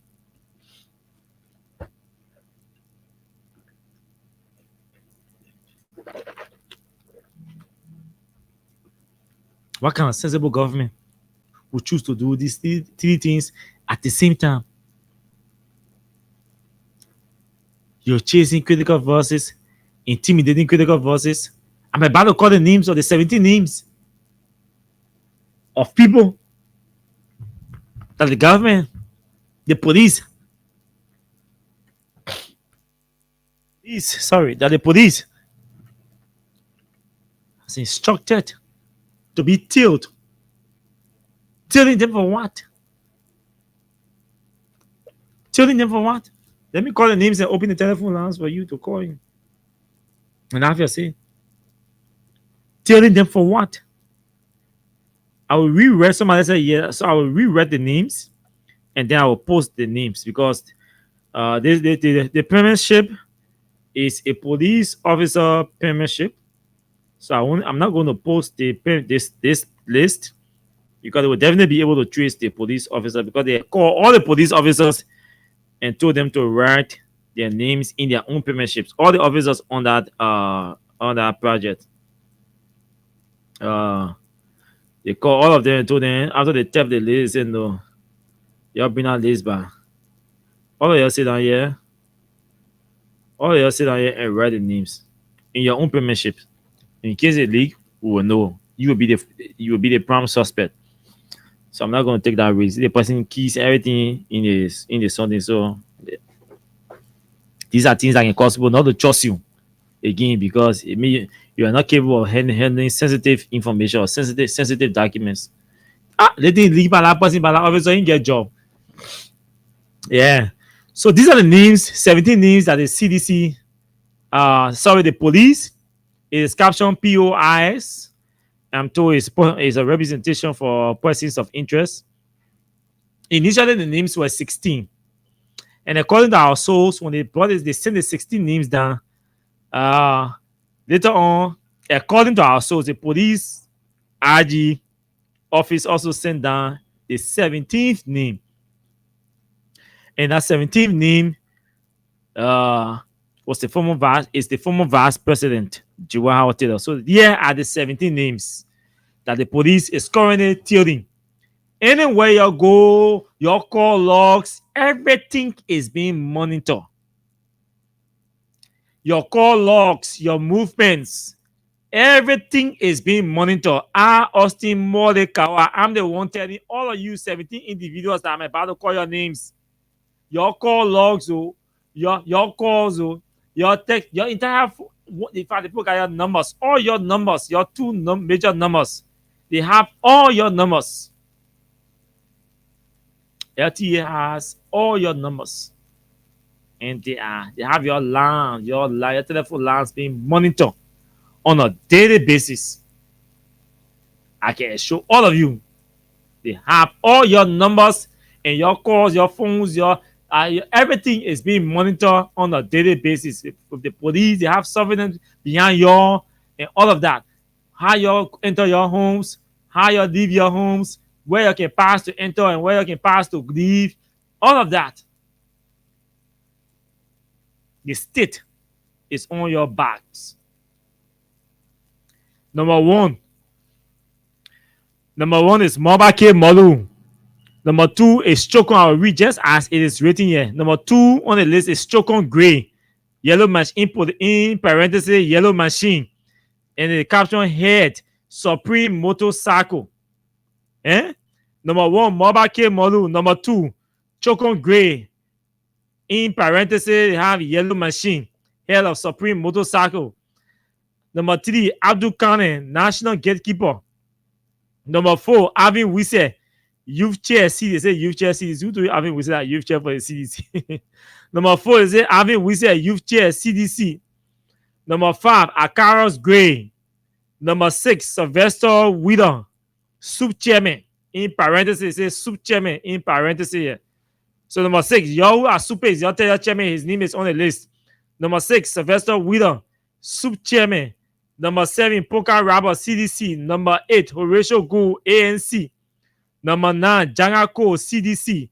Number 10, Alexander Cummings ANC. Number 11, Tiawan Gonglo. Tiawan Se Gonglo. Number 12, Fode and Masakwa CDC COP. Number 13, Honorable Yeke Koluba. Number 14, Honorable Marvin Ko.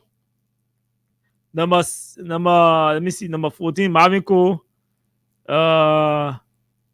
Number 15, Ambitious Moba, Secretary General. It said it's Secretary for SOUP or for CDC COP. I don't know. Somebody who knows the person can please let me know. But the name is spelled ONECROU, Onicious Moba.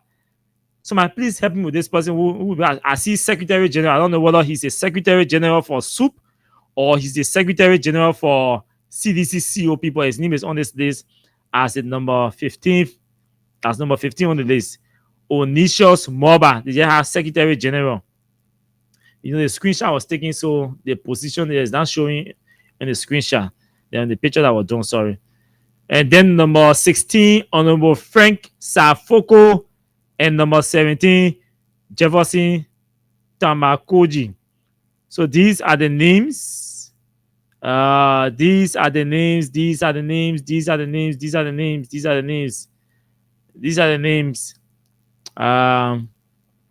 Okay, the person said 18 because the 17 came down and then they brought another one to make it 18, which is the vice president, the former vice president, Joao Taylor. So the 17 names here and then the 18 is the vice. Thank you for the correction. Okay, so that's it. So there are 18 persons we're talking about here, right? 18 persons. I was getting it wrong. So it's 18 persons. The 17 are the names that originally came down, and then the 18th is the 18th name that came down later on as an addendum to the list is the former vice president Joao Taylor. So these are the lists: Moba Molu, Chocon Gray, Motorcycle, Supreme Motorcycle, Abdul Kane, Avin Wise, Akaros Gray, Sylvester Whedon, Soup Chairman, Poka Rawa, CDC, Horatio Gould, ANC, Jangako, CDC, Alexander Cummings, ANC, Tiawanse, Gonglo, Fode and Masakwe, CDC, COP, Yeke Koluba, Marvin Ko, Onicious Moba, Frank Safoko, Jefferson Koji, and the 17th is the vice president, former vice president, Joao Howard Taylor. So those are the 18 names on the police surveillance, state-sponsored surveillance. So yeah, we are changing your normal. All your conversations, everything is being monitored now by the state. You don't say, I'm telling you. If you ask me whether I trust my source, I'll tell you 98.999% I trust this source. Nobody in the police can deny this information. Nobody in the police can deny this information. So let's go to the telephone lines and pick calls on 0776 104 104 0886 500 104. Those are the numbers to call and join the show tonight. To join the show, those of you in the diaspora, the number to call is +231 886 500 104. Let's go. Let's take calls from here first with this person. Hello, good evening to you. Good evening, Auntie Kawa. How are you there? J.D. Williams. I'm calling from Johnsonville. Okay, go ahead. So, quickly to the issue, the names that you gave just now, during the June 7 protest they have, they are not far fighter than any other person.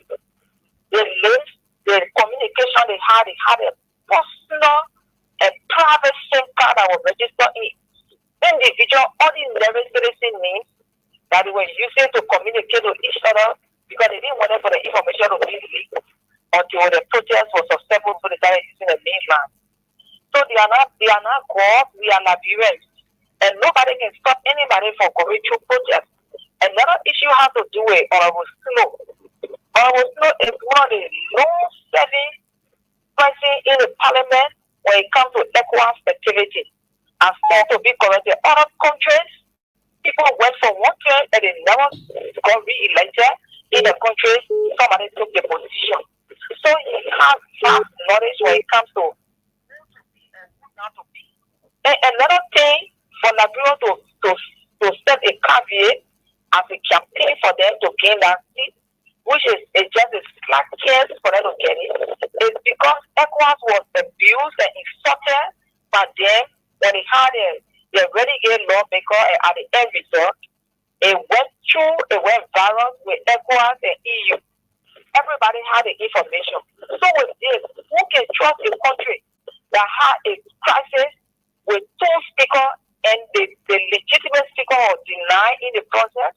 At the end result, you now went through the process. Who can trust this kind of person?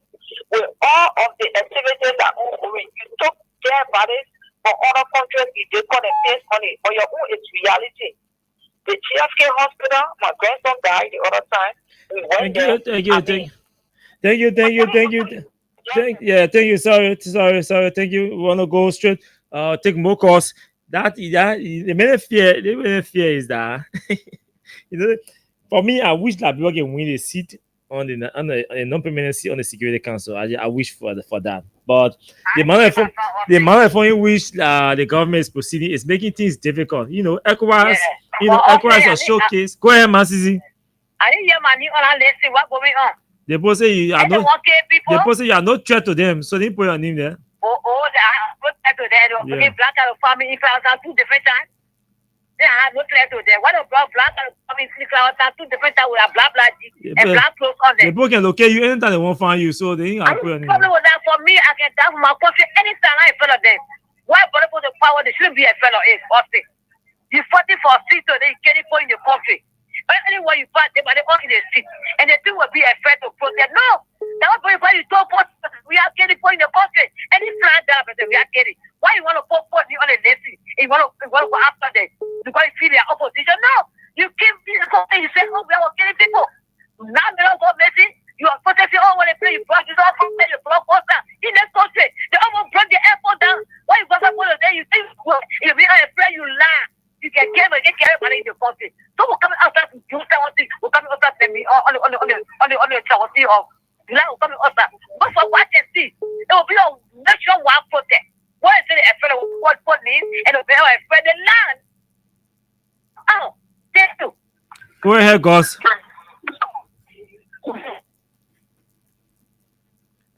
Gus, go ahead. Yeah, Oh, Gus, we have to make an adjustment and call back. Your network is terrible, so just make some adjustment and call back on the same number. Let's hear you. Good evening to you. Yeah, thank you. My name is Hussein. This is Hussein. killed. I call for Jacobson. Go ahead, Hussein. Yeah, thank you always. So, also listening to a different talking point. You got the right to protest, and the government is under the obligation to guarantee your protest action. That is enshrined in the Constitution, Article 17.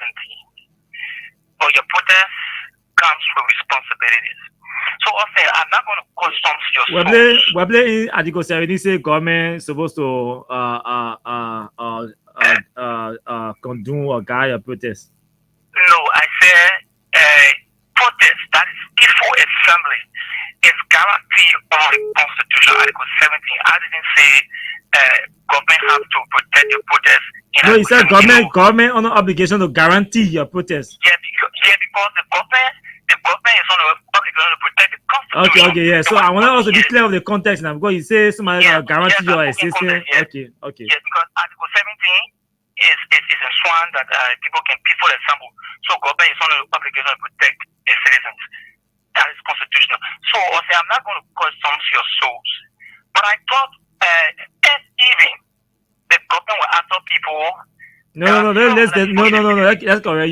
The list does not say government after people, because instead using after people now, they trying to fabricate or misinterpret information. Government is not after people. I didn't say government after people. Government is not after people.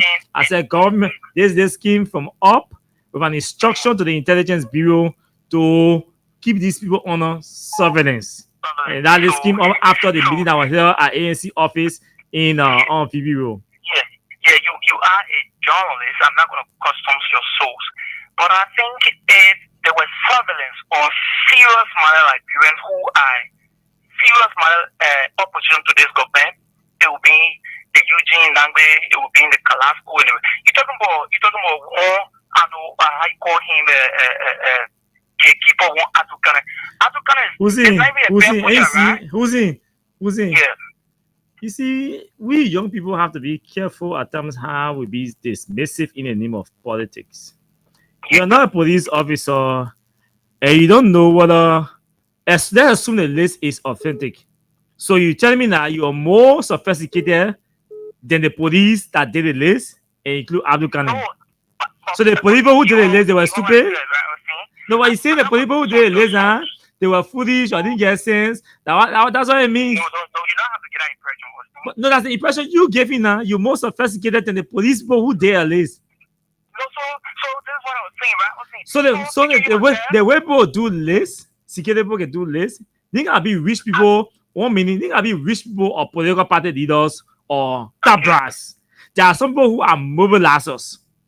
There are some people on the grassroots base that know how to mobilize people in the communities. You're right. So a different reason why police will include people in on this. Not necessarily because they top brass. Yeah, so this is why I'm not intending to undermine your source, right? So this is what I said, or saying I'm not going to question your source, right?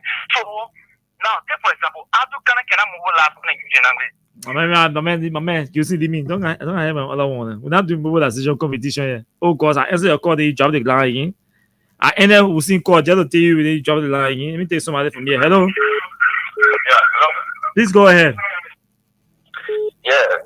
Just don't call in on the show. We got to call out here too much because people can be marking people's names. That's true. Yeah, I call from Bronzeville anyway. And brother, I always listen to you.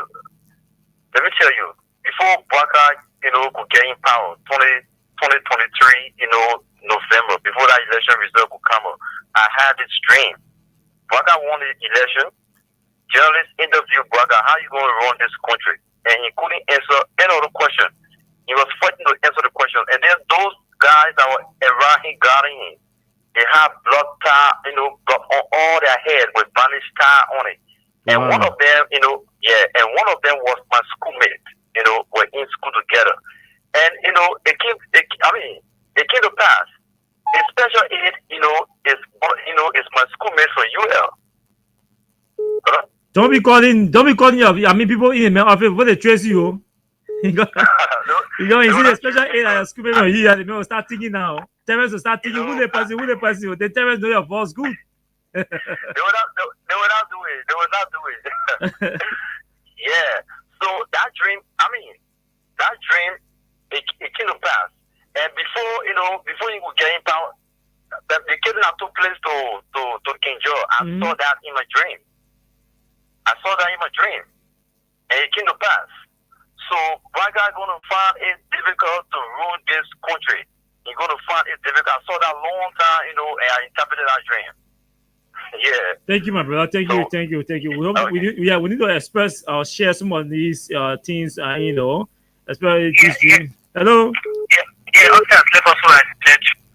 Yes. Who's that? Who's he? Yeah, this is Hussein. Hussein, just conclude in 1 second or 2. I'll give 5 seconds. Yeah, 5 seconds. Thank you. So I don't know how many people know that Austin had a friend by the name Mo Ali. Austin had a friend by the name Amos Twe. I don't know how many of your listeners or followers know that your friends are Mo, your friends are Amos Twe of the LPRC.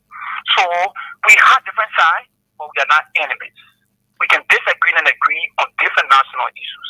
Yeah, but some of your government officials are projecting, or the way they are proceeding could just destabilize this country, which we do not pray for and we're not going to support, because they have to be careful too in their utterances and their engagements. Even and discourse across all the political sides. Yes, you're right. Okay, so send God be careful. We encourage you guys to have a wider platform to keep it peaceful. You can disagree, but let it be in the form and manner that people will not go against the government, they will not go against their own country. That is all we got. 2029 is yet fine. Let us see how we can move forward. Thank you very much. God's help. Go ahead. Let's hear you. Thank you so much, Austin. Let me say good evening again. I've listened to recent proceedings permeating in the country, and I've taken keen interest in the recent one coming from the Ministry of Information, accusing the Speaker, the Senator or Honorable Snow. First thing first, we cannot have an information minister who listens or not or lack understanding.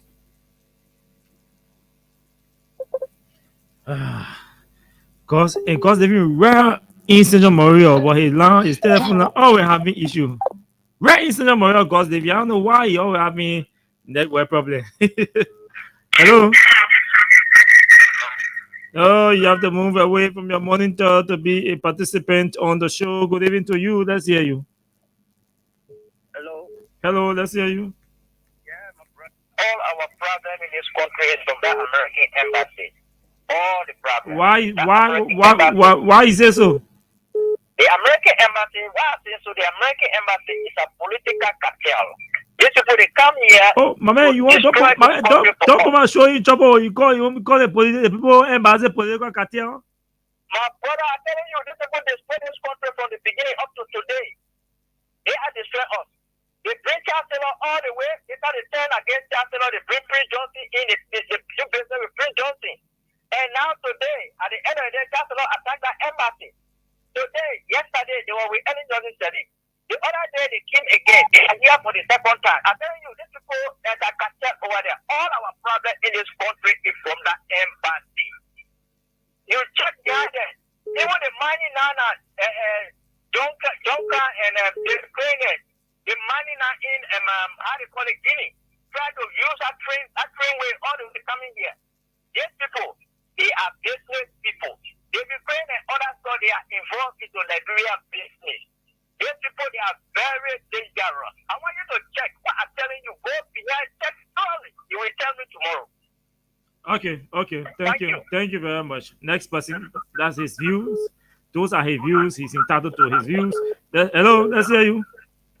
Good evening. Please go ahead.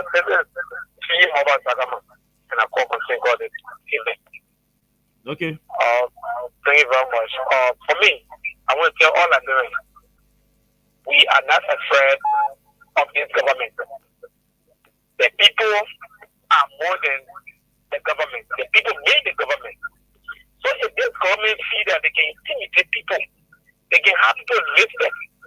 Because the EPS director say the former VP, and what he previously said for the former president.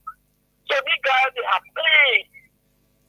And I said to some program, we are not afraid. July 17, we will come out. If you see you have the power, more than President Joe, what is doing today? If you see you have power, more than Chancellor, what is Chancellor today? We will tell you that we Liberians, we the citizens, we the people, we have the power. If things are going in the country that is not satisfactory to the citizens, we have the right to demand our power, our government to do what is right. You cannot intimidate us.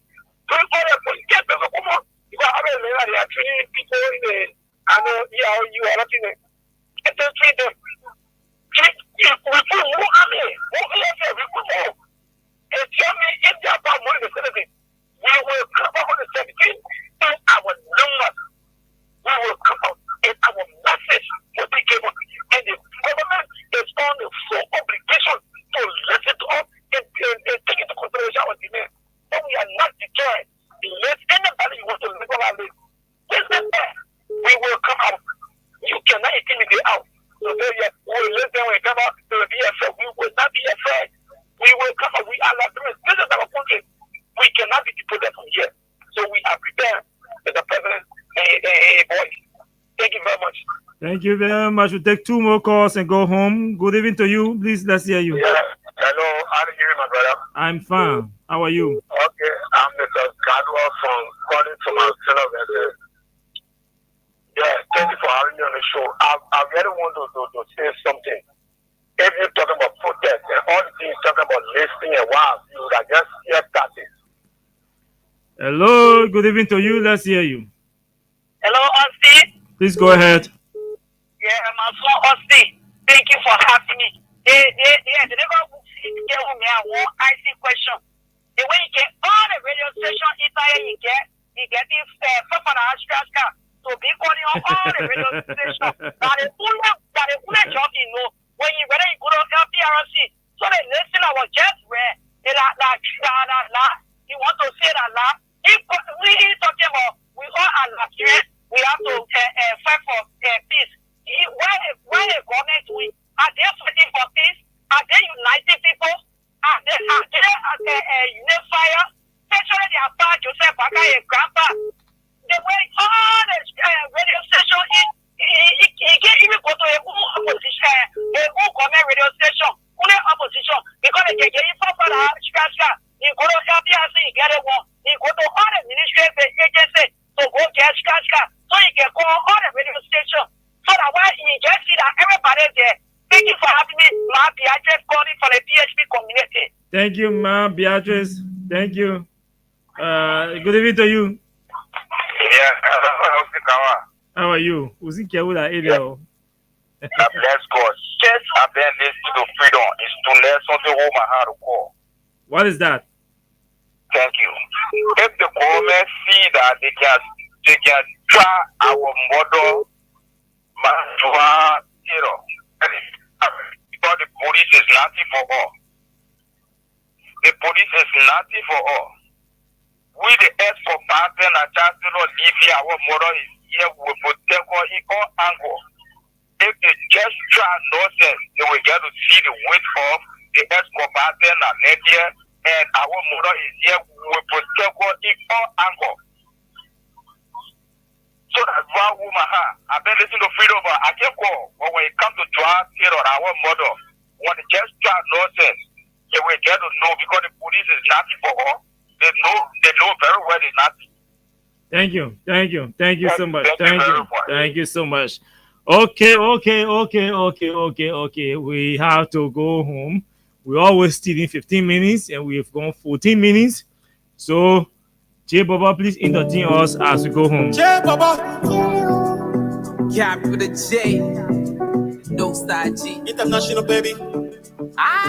They say they want new press, so we gave them the new press, so Palestine Christ in your grave. They say they want new press, so we gave them the new press, so Palestine Christ in control. Give us 7 now, take it big. They step in your house every day. We don't talk every day, but stay. You won't go killing us every day. Now who come and save us now? Now who come and save us now? Corruption killing us every day, making everybody faceless to front. They say they want new press, so we gave them the new press, so but they cry, say you're hungry. They say they want new press, so we gave them the new press, so but they cry, say no job. Plenty people they import 40, one man taking 45K. Don't say stand, no rules in place. Yeah. So corruption in our face. Hunger killing us. Hunger killing us. Hunger killing us, oh, hunger killing us.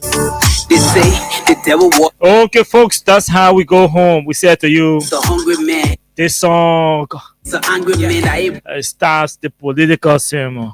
Corruption and closes the sermon. Happy to have hunger stay killing us. If you live to see the next day, you must thank God. You got our people that will vote and stay fooling us. On this note, we'd like to say thanks to all of you for joining the fellowship tonight. And we shall be back here tomorrow by God's grace. Our man God said you have to work on your network, my man. For you. So now I know you really wanted to participate, but well, let me pull it into there. Yeah, they stay. Thanks to all of you in the diaspora for following. The thousands of you following us via our online radio.